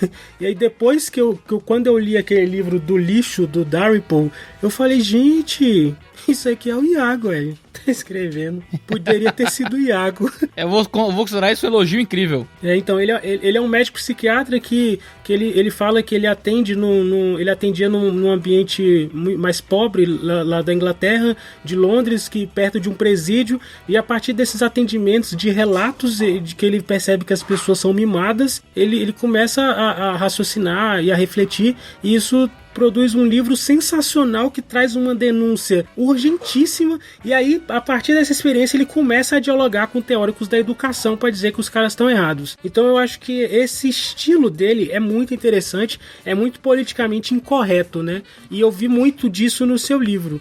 Já julguei isso um elogio fenomenal já. Comparar com o Dalrymple, rapaz, eu podia ir embora agora. Vão dizer que eu tô passando pano. Digam o que quiser. Eu fui comparado com o Dalrymple, eu vou nem dormir hoje. São duas vertentes, né? Amizade que você tenha tido, você teve algum relacionamento, ou você desenvolveu algum relacionamento a partir dessa experiência, e literária também, assim, algum livro que você leu. Certo. Seguinte, eu não fiz nenhuma amizade na rua. Eu conversei com muitas pessoas, mas alguém com quem você conversa num dia, é muito difícil você conversar no outro, porque as pessoas migram muito. Por mais que elas rodeiem sempre os mesmos espaços, as pessoas raramente estão de novo no mesmo lugar. E elas raramente lembram de você de novo, porque a galera simplesmente não tem interesse em criar amizades na rua. Porque todo mundo é meio nômade, é tipo filosofia de guerra, sabe? Você não faz amigo na guerra, porque alguém pode morrer a qualquer momento. Quanto mais impessoal, melhor. Na rua, como todo mundo migra muito, ninguém faz muita amizade. A galera conversa, é super simpático, você ajuda ali, troca uma cachaça, né, bate um papo e sumiu. Ninguém continua conversando, ninguém continua desenvolvendo relacionamentos profundos. Eu consegui conversar com muita gente, mas poucas vezes eu consegui conversar de novo com muita gente, né? Porque o pessoal mudava demais. Agora, com relação ao estilo literário aí, com o Dalrymple, né? O Dalrymple certamente é uma das maiores influências do livro, assim. Ele é amplamente citado, porque o Dalrymple foi uma pessoa que percebeu a mesma verdade lá no contexto europeu, né? Outro europeu que eu cito é o Mes McConnell, que também percebeu a mesma realidade na Europa, ele como ex-morador de rua. Agora, tem uma coisa importante que você citou do Dalrymple sobre conhecimento científico. A gente aprendeu a valorizar o conhecimento científico, e o que é ótimo, mas a gente às vezes ainda acha que o único conhecimento válido é o conhecimento científico, quando constantemente a gente toma decisões com base em informações que não são científicas. Você pensa em informações relacionais, por exemplo. Você passa a sua vida inteira tendo que tomar decisões sobre relacionamentos e você não tem nenhum dado científico para balizar isso. Eu não tenho como provar cientificamente que minha esposa me ama, mas eu tomo decisões baseadas nisso. Dados de mercado não são dados científicos. Você tem informações sobre preço, sobre alocação de recursos, se algo está mais caro ou mais barato, se um produto é melhor ou pior, e você não tem dados científicos para isso. O preço é uma informação de mercado. Se você vai, por exemplo, investir na bolsa, você vai ter várias informações de mercado que não são informações científicas. O que eu quero dizer com isso é assim, a gente passa a nossa vida inteira tendo que tomar decisões, sim, com base em informações científicas que são muito importantes, mas não só, porque a vida não é só teste em laboratório. A vida não é só dados que são cientificamente comprováveis, porque nem tudo na vida é cientificamente comprovável. O tipo de trabalho que eu fiz, o tipo de pesquisa que eu fiz, e o tipo de coisas que eu percebi, que eu vi, nem tudo aquilo seria percebido e visto em uma pesquisa acadêmica, né? E eu quero justamente suprir uma lacuna que a academia não pode suprir, que é de observar aqueles indivíduos não como dados, mas como seres humanos, como pessoas, e fazer uma descrição muito mais humana do que seria possível numa dissertação de mestrado ou numa tese de doutorado. Então, mas o risco que você corre não é de cair num terraplanismo, porque eu acho legítimo o questionamento das pessoas quando elas falam assim, qual o critério que você usou? Se você não usou um critério que é cientificamente balizado, você corre o risco de produzir dados falsos, e esses dados falsos vão influenciar as pessoas e você vai produzir uma mentira.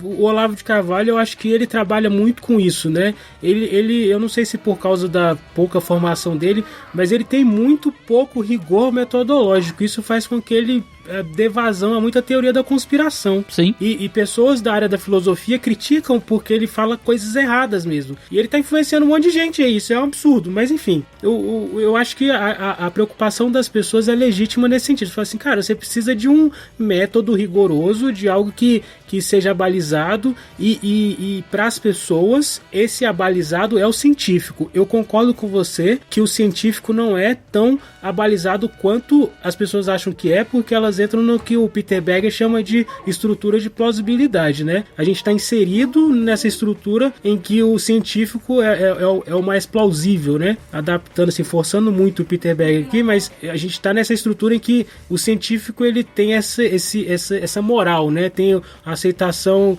anterior. Então você não usa isso. Qual a garantia que você tem de que o que você extraiu, de que as suas conclusões não são baseadas em premissas falsas? Eu tento apresentar as premissas de tudo aquilo que eu observei, né? O livro ele passa do relato para o dever ser. Eu observo uma coisa na rua, eu descrevo o que eu vi, e a partir daquilo que eu vi, eu faço alguma conclusão de como é que a gente deve agir com relação às pessoas na rua. O que acontece é que eu não tô reinventando a roda, nem tentando me colocar contra consensos acadêmicos. Até porque eu tô na área de ciências humanas, eu não tô na área de ciências exatas. Então eu não tô tentando reinventar a observação do formato da Terra, ou dizer que vacina não faz sentido. Eu tô simplesmente dizendo uma coisa super simples. Gente, existem essas vidas aqui, e existem essas pessoas aqui, e eu percebi, através de um ano sentado perto delas, tem um monte de mentiroso. Tem um monte de gente mentindo, esse cara disse isso, esse cara disse isso, esse cara disse isso, esse cara que podia não estar na rua e tal, porque a realidade que eu vi é essa aqui, tem esse monte de acadêmico que viu a mesma coisa, o que a gente faz com isso? A gente deveria então fazer uma ação social, mas assim, assim, assim. O que eu faço no livro é muito simples, entendeu? E não tá indo contra absolutamente nenhum consenso acadêmico importante que devesse ser resolvido na academia. Eu tô tentando resolver um problema de senso comum. Eu não tô querendo resolver o problema científico, ou resolver as teses de doutorado. Eu quero resolver o comportamento comum do homem comum, então eu escrevi um livro comum para o homem comum. Se eu estivesse tentando resolver um problema acadêmico, eu escreveria algo para a academia. Mas não foi o que eu fiz, porque não era o que eu queria comunicar. Quais são os efeitos do livro na sua vida? Você hoje é mais engajado em algum programa de ação social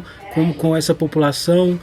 Você pretende fazer algo nesse sentido? Você espera que as pessoas reajam e se despertem para se engajar? Você espera que esse livro atinja mais igrejas ou mais ONGs ou você não pensou nisso? Você conseguiria dimensionar o quanto que o problema da população de rua seria resolvido se as pessoas usassem a abordagem que você propõe no livro? Olha, na minha vida privada, na minha vida pessoal, esse livro me mudou em muita coisa. Primeiro, ele me deixou uma pessoa mais tranquila com a vida financeira, sabe? Todo mundo tem aqueles medos, né? E se eu perder tudo? E se eu falir? E se eu não tiver dinheiro? Se eu não tiver como pagar minha casa? Se for parar debaixo da ponte, o que será de mim?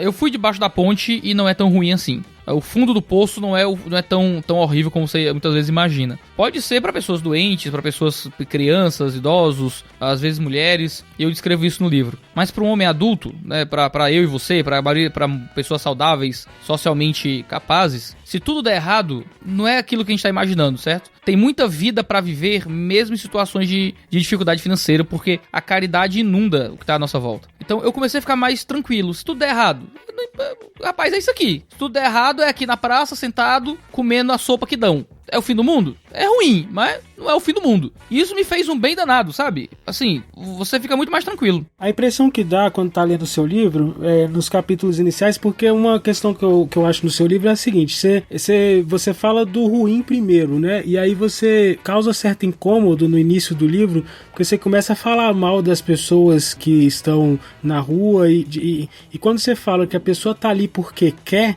você não acha que é um excesso de individualismo? Porque você é um liberal, então você acredita na proeminência do indivíduo. Eu acho que isso afeta muito a sua leitura. Mas você não acha que as pessoas estão realmente condicionadas a fatos e a circunstâncias de vida que levam elas a estarem ali, mesmo que elas não queiram? Por exemplo, os autores do livro que você cita e que a gente está publicando, Quando Ajudar Machuca, o Steve Colbert e o Brian Fikkert, eles falam sobre isso, sobre essa situação de pessoas que estão presas numa situação em que elas não podem sair nem que elas queiram. Eu cito essas pessoas, principalmente no capítulo 5 do livro, que são as 6 vítimas da miséria ignorada, né, que eu coloco lá no livro. São pessoas que realmente estão na rua por motivos de miséria na maior parte do tempo. E eu descrevo isso no livro, eu não sou reducionista no livro. Eu digo que existem muitos motivos para que as pessoas estejam na rua, e esses motivos têm que ser observados um a um, porque as pessoas cada pessoa é uma história, cada pessoa é uma vida, e cada pessoa é um motivo para ter ido pra rua. O que eu proponho no livro é justamente esse engajamento. Por quê? Porque existe uma grande quantidade de pessoas que, sim, as circunstâncias ajudam para que a pessoa vá pra rua. Nesses casos, até na máfia dos mendigos que eu acuso, né? A pessoa geralmente é pobre, a pessoa geralmente não vive uma situação de riqueza, a pessoa tá rodeada de miséria de muitas formas, ela tem estruturas familiares rompidas, e isso acaba fazendo com que a rua se torne muito atrativa. Agora, essas pessoas que eu chamo de máfia de mendigos, são pessoas que poderiam não estar na rua se elas fizessem um exercício de vontade para não estar na rua. O que não é o caso da maioria delas. A rua acaba sendo vantajosa. Você tá dizendo que elas estão na rua porque querem? Tecnicamente sim, eles fizeram um cálculo, calcularam a própria vida, calcularam a vida fora da rua, calcularam a vida na rua e escolheram a rua. Mas isso não é medir demais as pessoas pela economia? Assim, você não acha que a pessoa tá muito imersa no contexto social dela de tragédia para nem conseguir medir, e ela simplesmente não consegue pensar que ela tem uma opção? Então assim, a pessoa tá numa situação como ela se sente como presa, ela não trabalha como um agente econômico que avalia escolhas e faz um cálculo de custo-benefício. Você não acha que isso é uma realidade, que isso interfere nessas pessoas? Que a pessoa não tá ali porque ela quer, mas ela tá ali porque ela não vê uma opção? Então, se a pessoa visse uma opção melhor, ela sairia dali com certeza. O problema são as razões que fazem ela considerar a rua uma opção melhor. Eu conversei não com poucas, mas muitas pessoas na rua que estão lá porque não gostam da irmã, o pai quer obrigar o cara a trabalhar, as relações familiares às vezes são ruins. Eu conversei com um cara onde era mandala. Ele vendia mandalas, ele dizia que o homem é o que ele vende, então ele era o mandala porque ele vendia mandala. Eu perguntei, brother, por que é que tu tá aqui na rua? Ele disse, não, eu tenho uma casa ali na Praia do Futuro, em cima do karaokê. Só que as meninas cantam tão mal e o apartamento é meio quente, aí eu venho dormir aqui na rua mesmo que é melhor. Qual é a grande situação de miséria desse cara? Eu morei numa casa quente por muito tempo, e era barulhento também, mas eu não fui pra rua. A questão que vai fazer com que alguém ache que a rua é mais vantajosa do que a vida doméstica são fatores psicológicos e humanos dos mais variados, que eu tento descrever no livro e mostrar que são esses fatores humanos que a gente tem que tratar. Não é simplesmente dar 5 pau pro cara que tá na rua, porque isso não vai ajudar nada, porque o cara já tem uma casa pra morar muitas vezes. É tentar entender qual é o problema moral, psicológico, humano, social, que tem que ser tratado para que o exercício de vontade dele seja diferente. Tem gente que tá na rua sem querer, tem gente que tá na rua porque a vida é horrível. E se você perguntar pras pessoas por que elas estão na rua, se elas estão ali porque elas querem, elas vão dizer que não. Se ela tivesse uma casa grande e um Hilux SW4 e empregadas domésticas, ela sairia da rua. Só que a realidade, a alternativa dela à rua não é essa. A alternativa dela à rua geralmente é uma pobreza. É uma casa pobre, é uma vida simples, é muito trabalho, 12 horas de trabalho por dia, é ter que pagar a conta, é ter que ir no Detran resolver problema. E é isso, essa vida muitas vezes simples e difícil, que faz com que a rua seja mais atrativa quando existe toda uma cultura de caridade restrita em pessoal que vai manter esse cara, mesmo que ele não precise ser mantido. Mesmo que ele seja plenamente capaz de trabalhar, plenamente capaz de conquistar as próprias coisas, plenamente capaz de viver a própria vida com dignidade, mas às vezes é muito mais fácil comer das mãos dos outros se ele estiver disposto a abrir mão de certos fatores de conquista e sociabilidade do que viver a vida comum conquistando as próprias coisas. A gente acaba alimentando toda uma cultura de miséria quando a gente pega homens plenamente funcionais e permite que, por motivos dos mais escusos, eles comam da nossa mão. É isso que eu condeno no livro. Você não acha que a vida na rua é boa? A vida é ruim. Boa não é. Boa não é. É melhor do que a vida de alguém que tá na subescala, no fundo da pirâmide profissional. A vida na rua é melhor. O cara que trabalha 12 horas por dia, o cara que ganha um salário mínimo, trabalhando feito um condenado, ônibus lotado todo dia, estrutura familiar ruim, mora na favela rodeado de criminalidade. Ser um mendigo é melhor do que ser esse cara. E geralmente quando o cara sai da rua, ele vai voltar a ser esse cara. Então, quando a gente chega no mendigo oferecendo uma vida melhor, ele ri da gente. Porque ele não vai ter uma vida melhor fora da rua se ele era esse cara. Se ele era o cara que vivia numa situação de miséria muito grande. Agora, a vida na rua é complicada. Você dorme num chão. O papelão não é também a coisa mais horrível do mundo, mas é ruim demais dormir no papelão. Não é gostoso. Não é como uma cama quentinha. Comer do que os outros dão, você tem que perder muito do seu senso de orgulho. Você tem que perder muito do seu brilho. Tem que perder senso de conquista, de propósito. Você tem que perder seu senso de higiene, seu senso de privacidade. Você tem que abrir mão de muitas coisas que nos definem como indivíduos para que a vida na rua não seja tão ruim assim. Por que é que pra gente é tão horrível a ideia de morar na rua? Eu tentei pedir esmola uma vez, foi a coisa mais humilhante que eu fiz na minha vida. É muito humilhante. É horrível. E sabe pra quem que eu pedi? Eu tava numa situação que eu precisava voltar pra casa, eu não tinha dinheiro pro ônibus, aí eu falei, cara, eu vou ter que pedir. Eu tava numa feira, e aí eu fui pra um cara que tinha cara de que tinha dinheiro, e ele me tratou super mal. Aí eu falei, cara, quem tem dinheiro não vai me dar dinheiro, eu vou pedir pra pobre. Eu fui pro vigia de carro lá do estacionamento, e ele me deu o dinheiro da passagem. Depois eu fiquei com uma consciência pesada, porque eu acho que eu peguei o dinheiro da passagem dele, mas ele me deu o dinheiro, cara. E foi horrível. É muito humilhante, assim. O que eu tento falar no livro é que o cara que tá na rua, ele acaba sendo ensinado pela vida de rua a abrir mão de muitos fatores que são fundamentais pra ele ter uma vida plena e pra ele poder produzir coisas boas pra sociedade, pra ele poder sobreviver a partir daquilo que ele constrói, daquilo que ele faz, o senso de merecimento e de uma conquista alcançada, sabe? De produzir algo do qual ele se orgulhe. É muito complicado, porque o cara ele vai estar na rua em troca de uma vida que é financeiramente mais agradável, no sentido de que, por mais que ele não acumule nada e não tenha um salário, ele tem acesso a mais comida do que ele teria.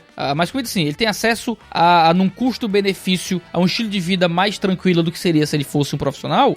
Ele abre mão de muitas coisas, cara. E é isso que a gente tem que devolver pra essa galera. É isso que a gente tem que se esforçar por construir. É um senso de dignidade que muitas vezes falta. Você está dizendo então que o cara que tá na rua, que seria esse mafioso, ele não é mafioso porque ele é um cara que não tem que ser ajudado. Ele não tem que ser ajudado com esse suprimento de comida ou material. Ele precisa de outro auxílio.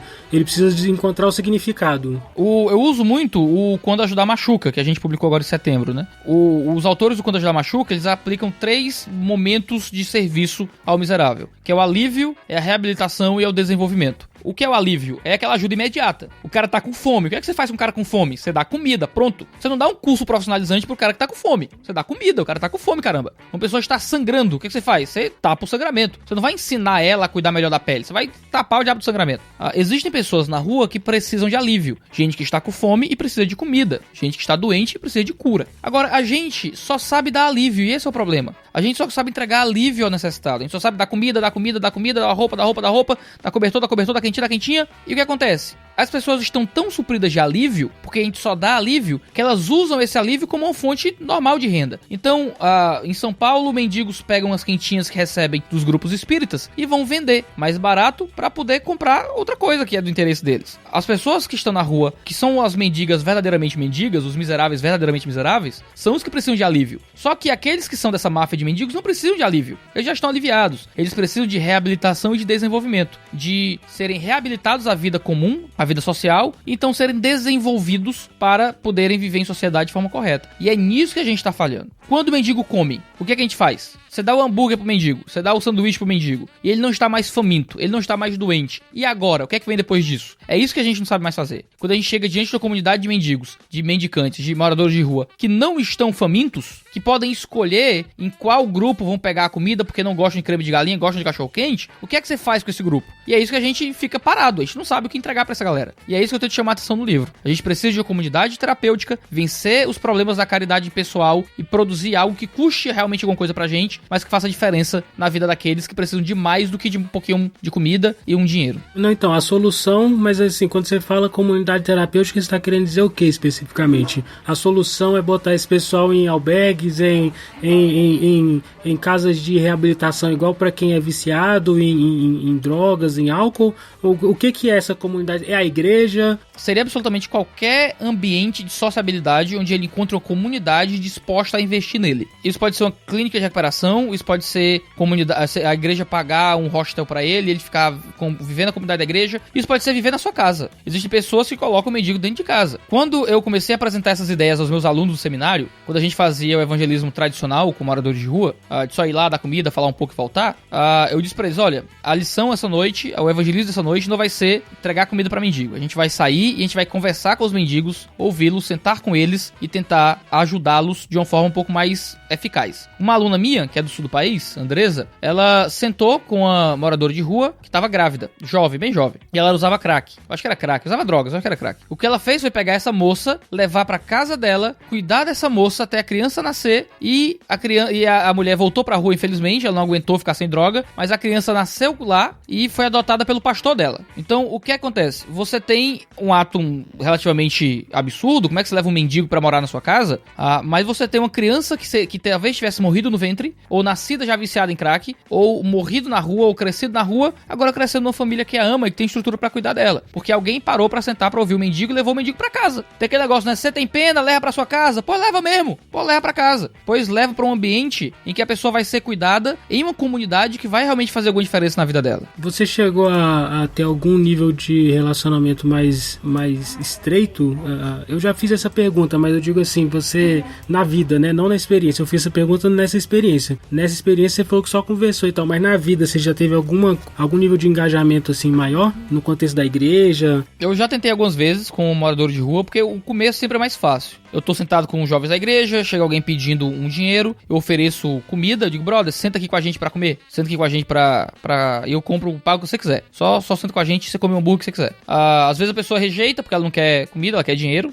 Mas algumas vezes as pessoas sentam. Então eu sento com a pessoa e eu como com ela e converso com ela. Quero saber onde é que ela tá, por que ela tá na rua, quanto tempo, onde é que tá a família, qual é o problema. E algumas vezes eu já tentei iniciar processos de restauração de laços familiares com essa galera. A última vez eu tava com os jovens da igreja, o cara tinha saído de casa porque o irmão brigou com a mãe dele, o irmão tinha ameaçado matar a mãe, ele ia matar o irmão, mas aí a mãe pediu pra ele não matar o irmão. Pra não matar o irmão, ele foi pra rua pra não ver mais o irmão. Então eu falei do perdão de Deus, falei de que era pior ele estar na rua, que ele só ia nutrir mais ódio, que ia ser pior, ele tinha que perdoar o irmão dele e tal. E eu me ofereci pra ajudar a criar uma reconciliação. Chegamos a ligar pra família dele, mas aí o cara deu no pé, sumiu, não quis mais saber de nada. Geralmente, quando você se engaja de fato, muitas vezes tem um ponto que o cara não quer continuar, o cara prefere aquela vida ali. Agora, existem muitas pessoas que saem da rua por causa desse tipo de trabalho. Tem igrejas aqui em Fortaleza que fazem trabalhos fenomenais assim. A Cidade Viva, de João Pessoa, que a gente conheceu com o pastor Saulo, faz um trabalho maravilhoso de engajamento que gera resultados positivos. Agora, eu sou uma pessoa só, tenho feito a minha parte no que é possível. Espero que o livro ajude outras pessoas a fazerem o mesmo e que bons resultados surjam a partir disso. Eu acho que o objetivo nem deve ser tirar a pessoa da rua. Eu fico pensando se as igrejas não seriam mais eficientes ou mais eficazes, né, nas suas ações, se ao invés de tentar tirar a pessoa da rua, se relacionar com ela na rua, né, falar assim, cara, você tá na rua, você pode continuar na rua, mas faz o seguinte, todo domingo à noite vem aqui e começa a fazer parte das nossas atividades e tal. Talvez seja um ponto, né. Dormir na rua não é pecado, mas não dormir na rua é muito barato. Tem hotéis, hostels no centro da cidade que você consegue dormir a R$30 a noite. Qualquer igreja consegue pegar uma pessoa e dar um lugar pra ela dormir. Então, qualquer pessoa que esteja minimamente dedicada a querer sair da rua, a querer dormir em algum lugar e encontra uma comunidade cristã disposta a investir na pessoa, ela consegue sair da rua, assim, sair de dormir numa calçada muito rápido. Agora, pra ela ser reabilitada, se tiver problema com drogas, aí já é outra coisa. Se a pessoa não tiver como arrumar um emprego, ou não tiver ninguém na igreja, se for uma igreja muito pequena de bairro, que possa empregar aquela pessoa, aí já é um pouco mais complicado. O trabalho já demora um pouco mais. Eu acho que essa questão que você coloca aí do envolvimento para saber a necessidade real é interessante e a minha esposa, ela tem uma história que eu acho muito legal, que eu acho que eu te contei na época que eu li o livro, não sei nem se entrou pro livro isso, mas ela conta uma história que eu acho tão interessante, não sei como que ela conhece essa história, mas é no contexto profissional dela, é uma mulher com os filhos foram retirados da rua e colocados numa casa, e eles receberam uma ajuda financeira, algum benefício, não me lembro, e aí a primeira coisa que eles compraram foi uma televisão, e aí a gente reagiria assim, né? A gente falaria, mas meu Deus, está vendo? Não pode dar dinheiro pra essa mulher, olha o que ela fez, ela comprou uma televisão, mas como que ela faz um negócio desse? É um absurdo, ela tinha que ter comprado uma geladeira, comprado comida. E aí foram perguntar pra ela, por que você comprou uma televisão? E aí ela falou que a televisão ligada diminuía a sensação de que eles tinham de estarem presos, porque eles estavam tão acostumados a estarem na rua que a televisão foi o meio que eles acharam de tentarem fugir daquela situação que eles se sentiam presos em casa, né? Então o nível de especificidade de uma demanda de uma pessoa dessa pode ser muito alto, né? E você só vai descobrir essa demanda se relacionando. E eu acredito que a proposta principal do seu livro seja essa, né? Relacionamentos. Mas eu tenho uma pergunta. Sim. Uma pessoa que não consegue se relacionar, ela deve fazer nada? A melhor solução é fazer nada caso você não consiga fazer tudo? Ou ela pode dar uma esmola de forma impessoal se esse é o máximo que ela consegue fazer? O que eu digo pros meus alunos e que eu tento aplicar na minha vida é que se eu não estou disposto a dar tempo pra alguém, eu não dou dinheiro. E geralmente eu interpreto cada chamado por dinheiro como um chamado por engajamento. Então às vezes eu sou fraco, às vezes eu sou pecador, nem sempre eu consigo viver isso na minha vida de forma perfeita, mas geralmente quando alguém me pede dinheiro, eu paro pra conversar com a pessoa, pra ter tempo com ela, pra entendê-la e saber como posso fazer pra ajudá-la. A dica que geralmente eu dou é: tenha no bolso um meio de tirar a pessoa da rua. Então o cartão de alguma grande ONG, de alguma empresa, de alguma igreja que faz esse tipo de trabalho, pra você oferecer solução. A não ser que a pessoa demonstre claramente que ela tá faminta, tá, meu Deus, morrendo de fome, e você acredite nisso, geralmente eu vou com a pessoa e como com ela. Eu tento fazer isso. Gasto meu tempo pra isso. Agora, eu não tenho como resolver o problema da pessoa porque eu sou só uma pessoa e não tenho estrutura. Conheço, toda cidade tem ONGs, tem casas, tem igrejas que fazem esse trabalho assim. Saiba o que é que tem na sua cidade e saiba como encaminhar imediatamente alguém pra essa galera se surge alguém com essa necessidade. Agora, eu não dou esmola mais, assim. Foi uma coisa que eu mudei na minha vida. Eu não dou esmola. Eu dou tempo, dou engajamento e proponho solução. Se a pessoa aparentemente precisa de alívio, tá faminta, tá morrendo, tá passando mal, eu vou parar e vou ter um relacionamento humano com ela. Vou dar comida, vou alimentar primeiro e perguntar depois. Mas eu vou perguntar depois, entendeu? Alimentar primeiro, perguntar depois, mas eu vou perguntar depois. Eu não vou só dar um dinheiro e sair. Eu vou trabalhar pra tentar ajudar aquela pessoa de fato. Porque assim, ó, deixa eu dar uma coisa que eu digo no livro. Se eu dou dinheiro, eu posso estar alimentando alguém com fome, eu posso estar alimentando o vício de alguém que tá no crack e eu vou ser o responsável por financiar a morte daquela pessoa. Se eu não dou dinheiro, eu posso estar evitando que alguém use crack, mas eu posso estar não alimentando a pessoa que tá com fome. E eu sou responsável por manter alguém faminto. Então, dar dinheiro e não dar dinheiro de forma impessoal é ruim de todo jeito. A única resposta, que é a única resposta que eu dou no livro, é a resposta da pessoalidade, de engajamento, de relacionamento. Ou é isso, ou a gente vai estar fazendo mal na vida da pessoa.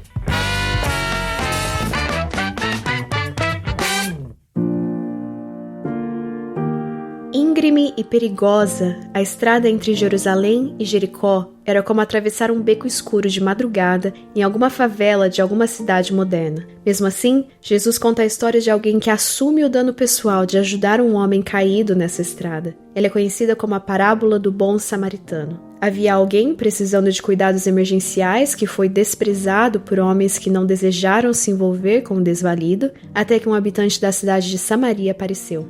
O texto diz que ele chegou perto do fraco, compelido pela dor do outro, e lhe forneceu tratamento médico emergencial, transporte até um ambiente seguro e cuidados posteriores. Ele pagou a hospedagem e investiu dinheiro nesse processo. Não apenas deixou dinheiro sem envolvimento. Não foi uma caridade impessoal, mas relacional. Para falar de caridade, Jesus narrou a história de alguém que se arriscou e se envolveu. Existe uma via sangrenta em toda a praça. Cada rua é uma estrada entre Jerusalém e Jericó. O engajamento real para a transformação do morador de rua nos põe em risco em algum nível. Em cada saída de casa, somos compelidos a um processo de aproximação e identificação. Mesmo assim, preferimos ignorar os fracos ou apenas nos envolver em nível superficial. De fato, as ações limpas e indolores com os mendigos são uma necessidade religiosa para muitas comunidades. Quando se crê que fora da caridade não há salvação, ações descompromissadas são um jeito de burlar a divindade com caridades express e de baixo risco. Para outros, pode ser até mesmo mero exibicionismo moral.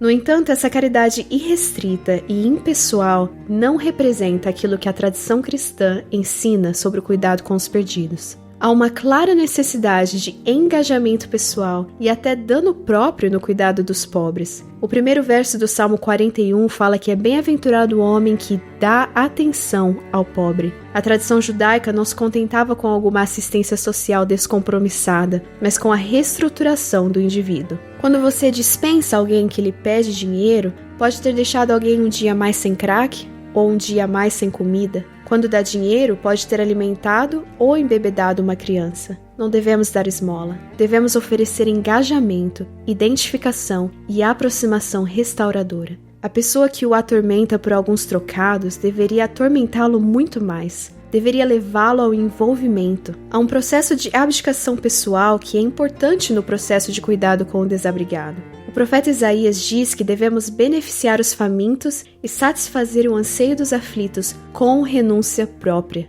Se eu me recuso a me envolver com a miséria humana por medo do que isso pode me causar, quem é o verdadeiro mendigo de alma? Quem está realmente doente, então? Desprezamos os mendigos porque muitas vezes eles se meteram nessas situações por falhas pessoais. Mas e aqueles que sofrem por erros alheios? E quem gostaria de sair dessa situação, mas por algum motivo não tem recursos para isso? E aqueles que são escondidos por trás da máfia dos mendigos? Quando expulsamos o miserável, expulsamo-nos de nós mesmos, porque amordaçamos a dor e o incômodo que deveríamos sentir. Há uma tristeza que é pecado não sentir. Olhar para o pobre deveria machucar. Quando lutamos internamente para que não machuque, lutamos contra tudo que nos faz bons e humanos. Tornamo-nos mendigos de humanidade, despejados do lar da bondade. Tornamo-nos os verdadeiros homens na rua. Trecho de Por uma Comunidade Terapêutica, Vencendo as Doenças da Caridade Impessoal. 6º capítulo de A Máfia dos Mendigos.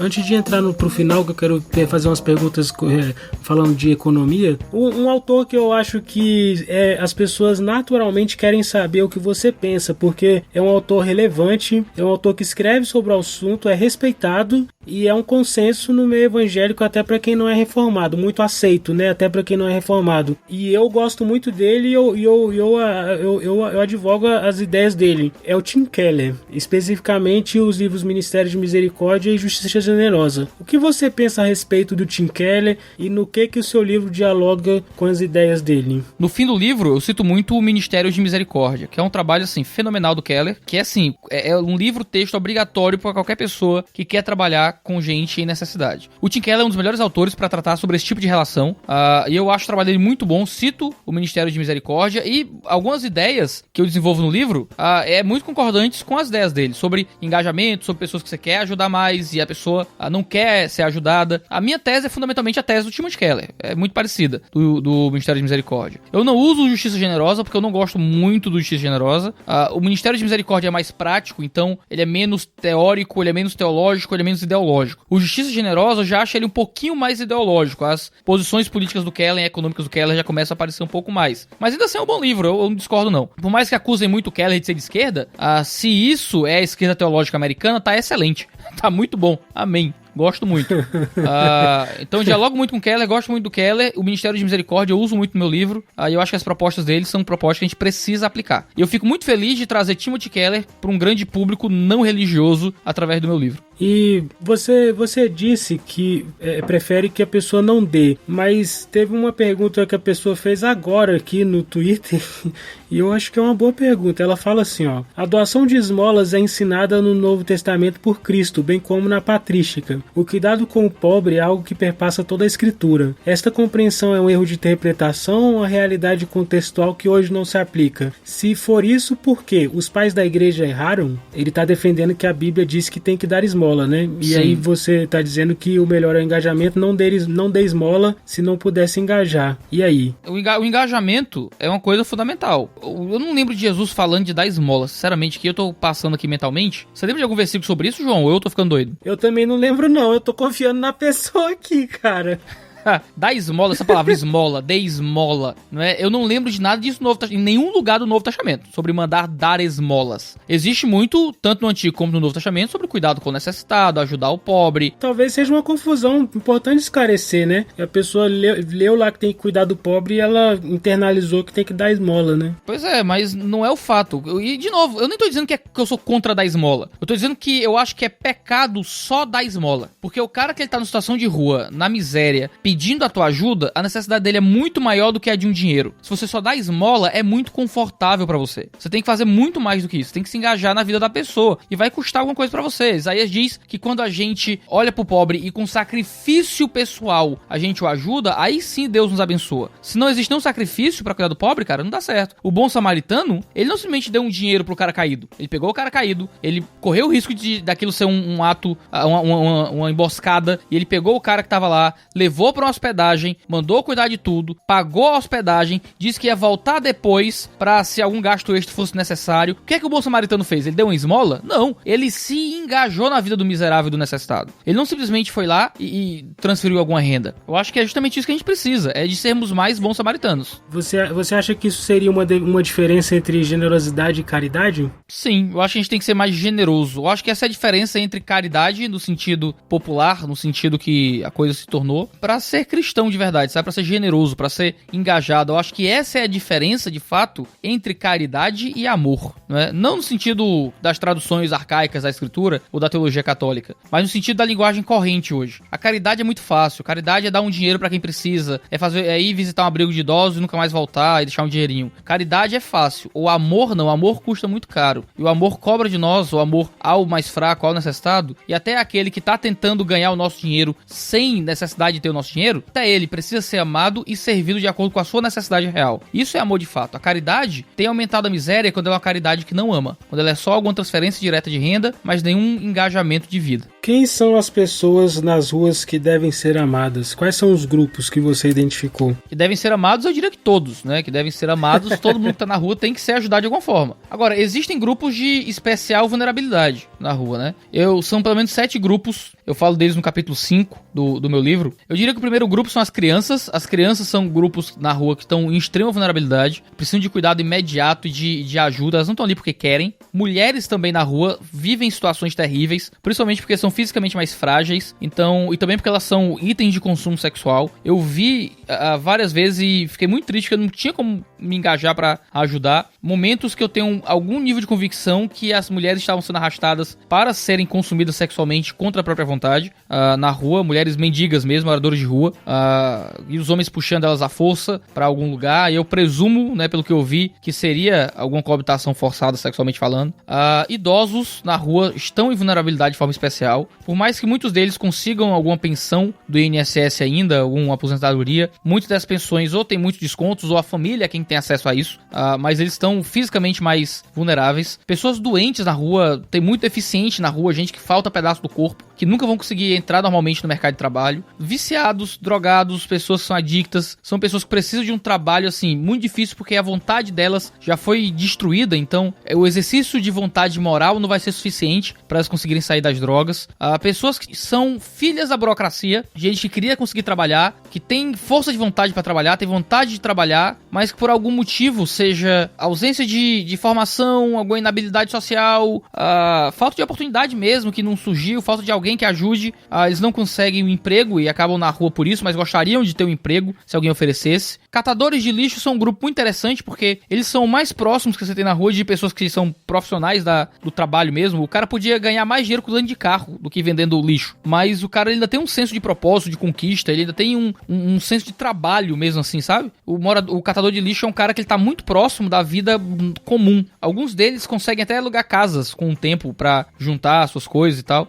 São pessoas que são ressociabilizadas mais fácil. quando eles são catadores de lixo. Então, eu diria que esses 7 grupos são os principais grupos que precisam de cuidado mais emergencial na rua e que tem um efeito melhor trabalhar com eles do que com homens adultos, saudáveis, que muitas vezes estão na rua e poderiam não estar. Deixa eu falar aqui uma coisa legal sobre o Review. O Review produz muito papel, né? Produz muita caixa de papelão. Os livros vêm pro nosso estoque, a gente monta as caixas e manda pro pessoal. Então, essas caixas nas quais os livros vêm da gráfica ou da editora, elas acabam acumulando. E aí eu tava jogando isso fora, eu falei, cara, eu vou levar isso pra reciclagem. Só que eu reciclar isso, pra mim, não vale a pena. Aí na minha questão entra bem aquela questão do custo-benefício mesmo. Simplesmente não vale a pena. Eles pagam 8 centavos por quilo de papel. Então, assim, é muito papel pra dar 8 centavos. Então, pra mim, simplesmente não vale a pena. Aí eu falei assim, cara, eu vou procurar alguém que recicle, que trabalhe com isso. E aí tem um cara que ele passa aqui no Bandeirante, que é onde eu moro aqui em Brasília, e aí eu falei com ele, falei, cara, eu tô com uns papelões ali, todo mês eu vou ter papelão, você quer? Ele, quero.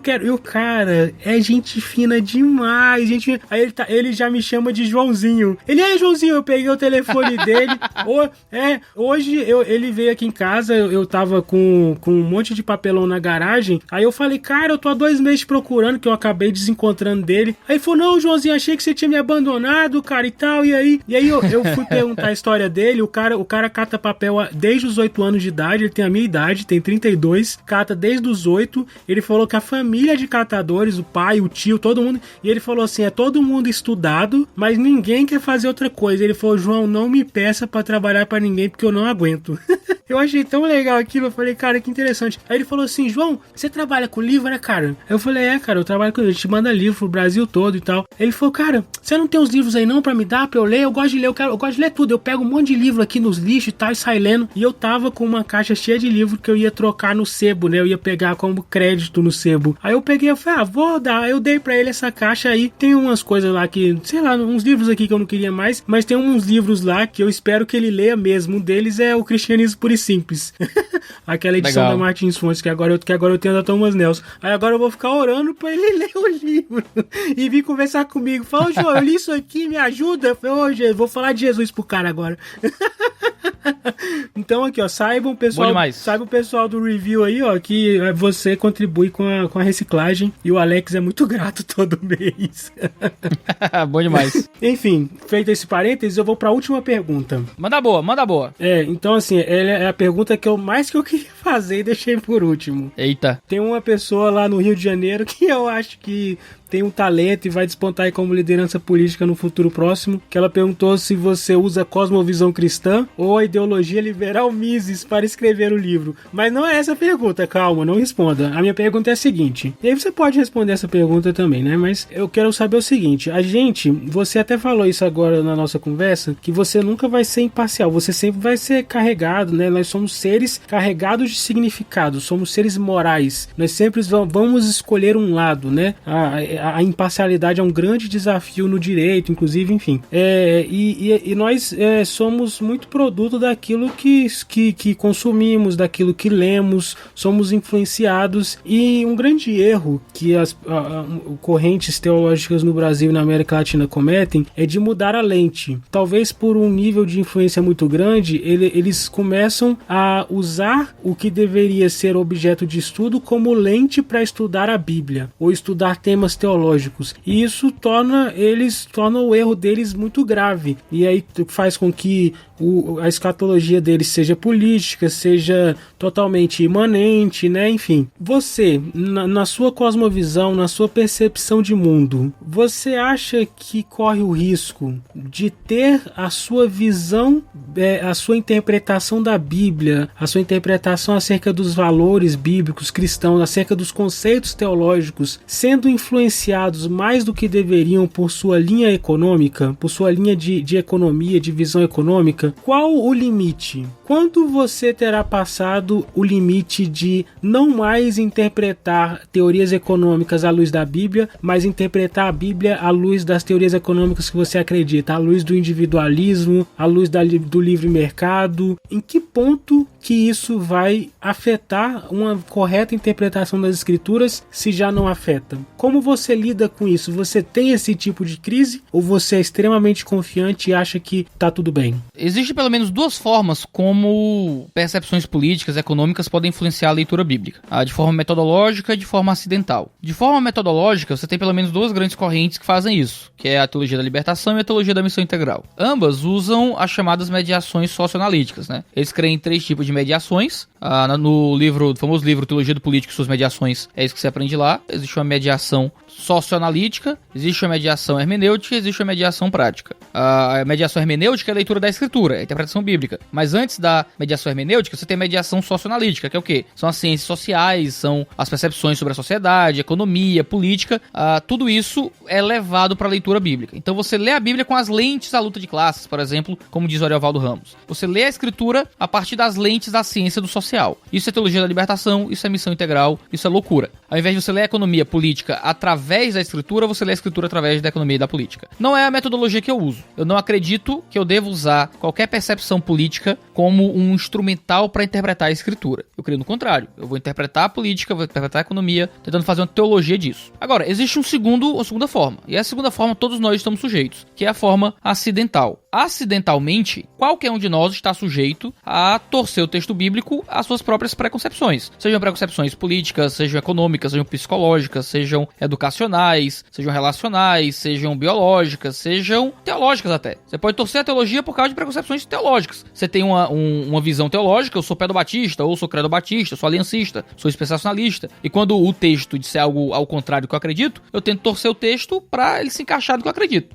Isso, a gente está sujeito a isso em qualquer área, qualquer pessoa está sujeita a isso. Então eu sei que eu estou sujeito, pessoalmente, a torcer o texto bíblico ao meu favor, para que algum ponto fora da curva, algum texto bíblico que não condiz com minha visão do todo, se encaixe no todo, porque ninguém quer fragmentar a própria capacidade de crença, ninguém quer fragmentar a própria cosmovisão. A gente quer olhar para o mundo e ver ele um todo integrado. O Schaeffer diz bem diretamente, mas ele diz que a gente busca coerência, né? A gente quer ser coerente, né? Sim, sim. Então eu vou ler um texto bíblico e eu vou tentar deixar ele coerente com a minha visão. A grande questão é, eu tô conseguindo olhar pro texto e ver no texto um tesouro de significado? Eu tô conseguindo olhar pro texto e ver no texto bíblico algo diferente de mim mesmo? Eu tô indo pra escritura pra procurar um amigo? Pra procurar um companheiro? Ou tô indo pra procurar um mestre? Alguém que me corrija? Alguém que me ensine outra coisa? Encontrar um inimigo às vezes na escritura? O modo como eu vou saber disso é tendo um coração sujeito ao Espírito Santo, é sendo fiel e firme com boas regras de hermenêutica e de exegese bíblica, é deixando que o texto fale, é deixando que o texto seja elucidado por uma miríade de comentaristas que podem olhar para o texto e falar sobre o texto, e colocando minhas próprias considerações na arena do debate público, para que outras pessoas com outras visões do mundo possam olhar para aquilo e serem convencidas ou possam me corrigir. É na arena pública do debate que a gente tem várias pessoas lendo as mesmas coisas e dando argumentos acerca daquilo. Infelizmente não é muito comum no Brasil.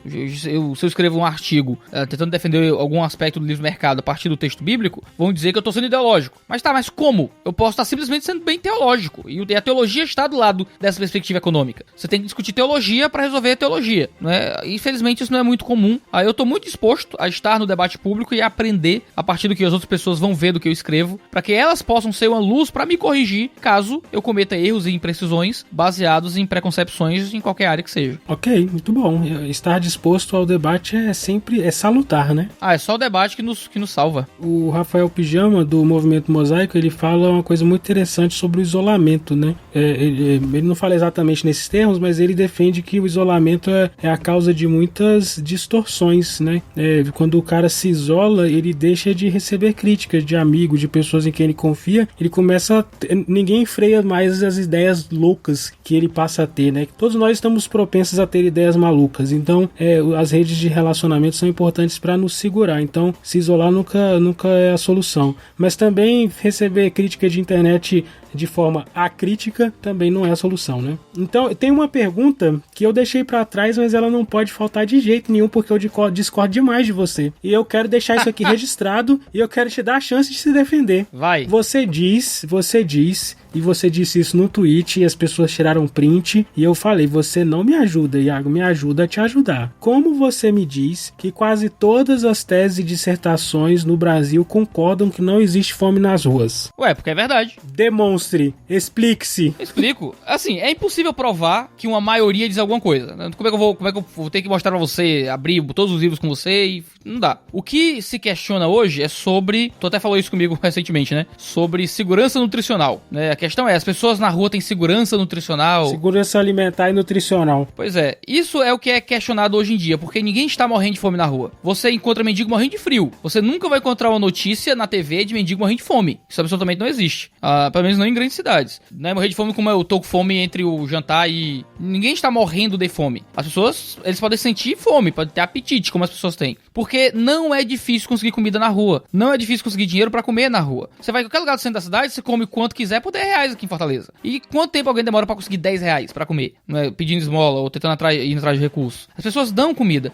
Ninguém está passando fome. Eu vou dizer de novo, ninguém está passando fome. E não é ideia minha. Praticamente todos os livros que eu li sobre isso, praticamente todo artigo, toda tese que eu li sobre isso, os pesquisadores concordam que as pessoas não estão passando fome na rua. Elas não têm segurança nutricional, elas não têm segurança alimentar, elas comem o que dão, elas nem sempre estão comendo o que elas querem. Você tem alguns poucos grupos que ainda procuram lixo pra comer, mas geralmente não são moradores de rua de grande cidade. Geralmente você tem ribeirinhos, você tem gente em grandes interiores, em rincões, mas morador de rua em grande cidade, ele consegue se alimentar com muita facilidade. Então se a galera discorda, desculpa, a galera não tá lendo direito. E agora a última pergunta que eu quero que você responda só sim ou não. Vala-me Deus. Há quem diga que você defende no seu livro que a caridade está fora de moda. É verdade? Isso eu não entendi, é uma piada? É uma piada, é o que o Antônio Carlos Costa falou lá no story. Sim, foi. Nossa, indireta do Antônio Carlos Costa. Eu queria que ele lesse meu livro, mas ele não vai ler, e se ele ler, ele nunca vai comentar. É uma pena. Eu acho que o trabalho dele no Rio de Paz seria muito engrandecido pelo livro. A caridade está fora de moda? A caridade bíblica tá, totalmente fora de moda. A galera não tá praticando, não. Agora, a caridade de dar algum dinheirinho pro mendigo e se sentir bem por isso, essa aí tá no mainstream e ela tem que acabar. É isso aí, eu falaria também de políticas públicas, mas vai ficar pra outro episódio, porque já tá tempo demais. E seria muita discussão, que é outro ponto que a gente discorda, né? Mas é isso aí, gente. Eu espero que este episódio tenha servido pra te ajudar aí a entender. A gente gastou aí quase 2 horas, 1h30, conversando sobre o livro, sobre as ideias. Eu acho que ficou muito claro as intenções do Iago. Eu acho que é muito importante que a discordância aconteça, porque isso enriquece o debate. Mas eu acho que a gente sempre pode fazer isso de uma maneira respeitosa, e eu acredito que a nossa conversa aqui tenha possibilitado a percepção disso, né? De que dá pra gente conversar, dá pra gente discordar e ouvir o contrário. Eu tentei aqui às vezes fazer o papel, né, do contrário, muitas vezes não sendo o que eu penso, mas fazendo algumas perguntas para fomentar o que o Iago pensa. E eu quero deixar aqui registrado que eu acho que é um livro que deve ser lido, apesar das falhas que eu acho que tenha. Eu acho que isso não é demérito em um livro, porque eu tenho vários livros aqui em casa que tem falhas e que são ótimos e que devem ser lidos porque apresentam um resultado que é muito bom. E eu acho que o resultado do livro do Iago é um alerta urgente, que nós precisamos realmente nos engajar, nos relacionar e desenvolver. E eu acho que você vai ficar até feliz, né, Iago, se pegarem esse livro aí e desenvolver as ideias para aperfeiçoar cada vez mais a atuação da igreja e do crente na sociedade, não é não? Eu tô esperando que acabem as resenhas proféticas e comecem as resenhas de verdade de gente que sabe o que tá falando. Porque eu graças a Deus, fui o responsável por começar um novo gênero literário no Brasil, cara. Galera, resenha profética. O livro tinha um monte de resenha em texto e em vídeo antes de sair. É fenomenal, cara. Beleza. Então é isso. Obrigado, Iago. Deus te abençoe e vamos sempre fazer tudo para a glória de Deus, servir na igreja, servir na sociedade, sempre amando a Deus acima de todas as coisas e amando o próximo como nós mesmos. É simples, né? Amém. Mas é difícil. Valeu, negada. Dá um despedido pro pessoal aí, ó. Você quer ser o... Valeu. O cabeça aí do negócio? Agora você dá tchau ao povo direito. Corta isso, Mark. Ele tá aqui, ó, me expondo. É isso aí, gente. Um abraço, até a próxima, até o próximo episódio. Iago, valeu, tamo junto e é isso aí. Até mês que vem, ou semana que vem, sei lá. É nóis. Valeu.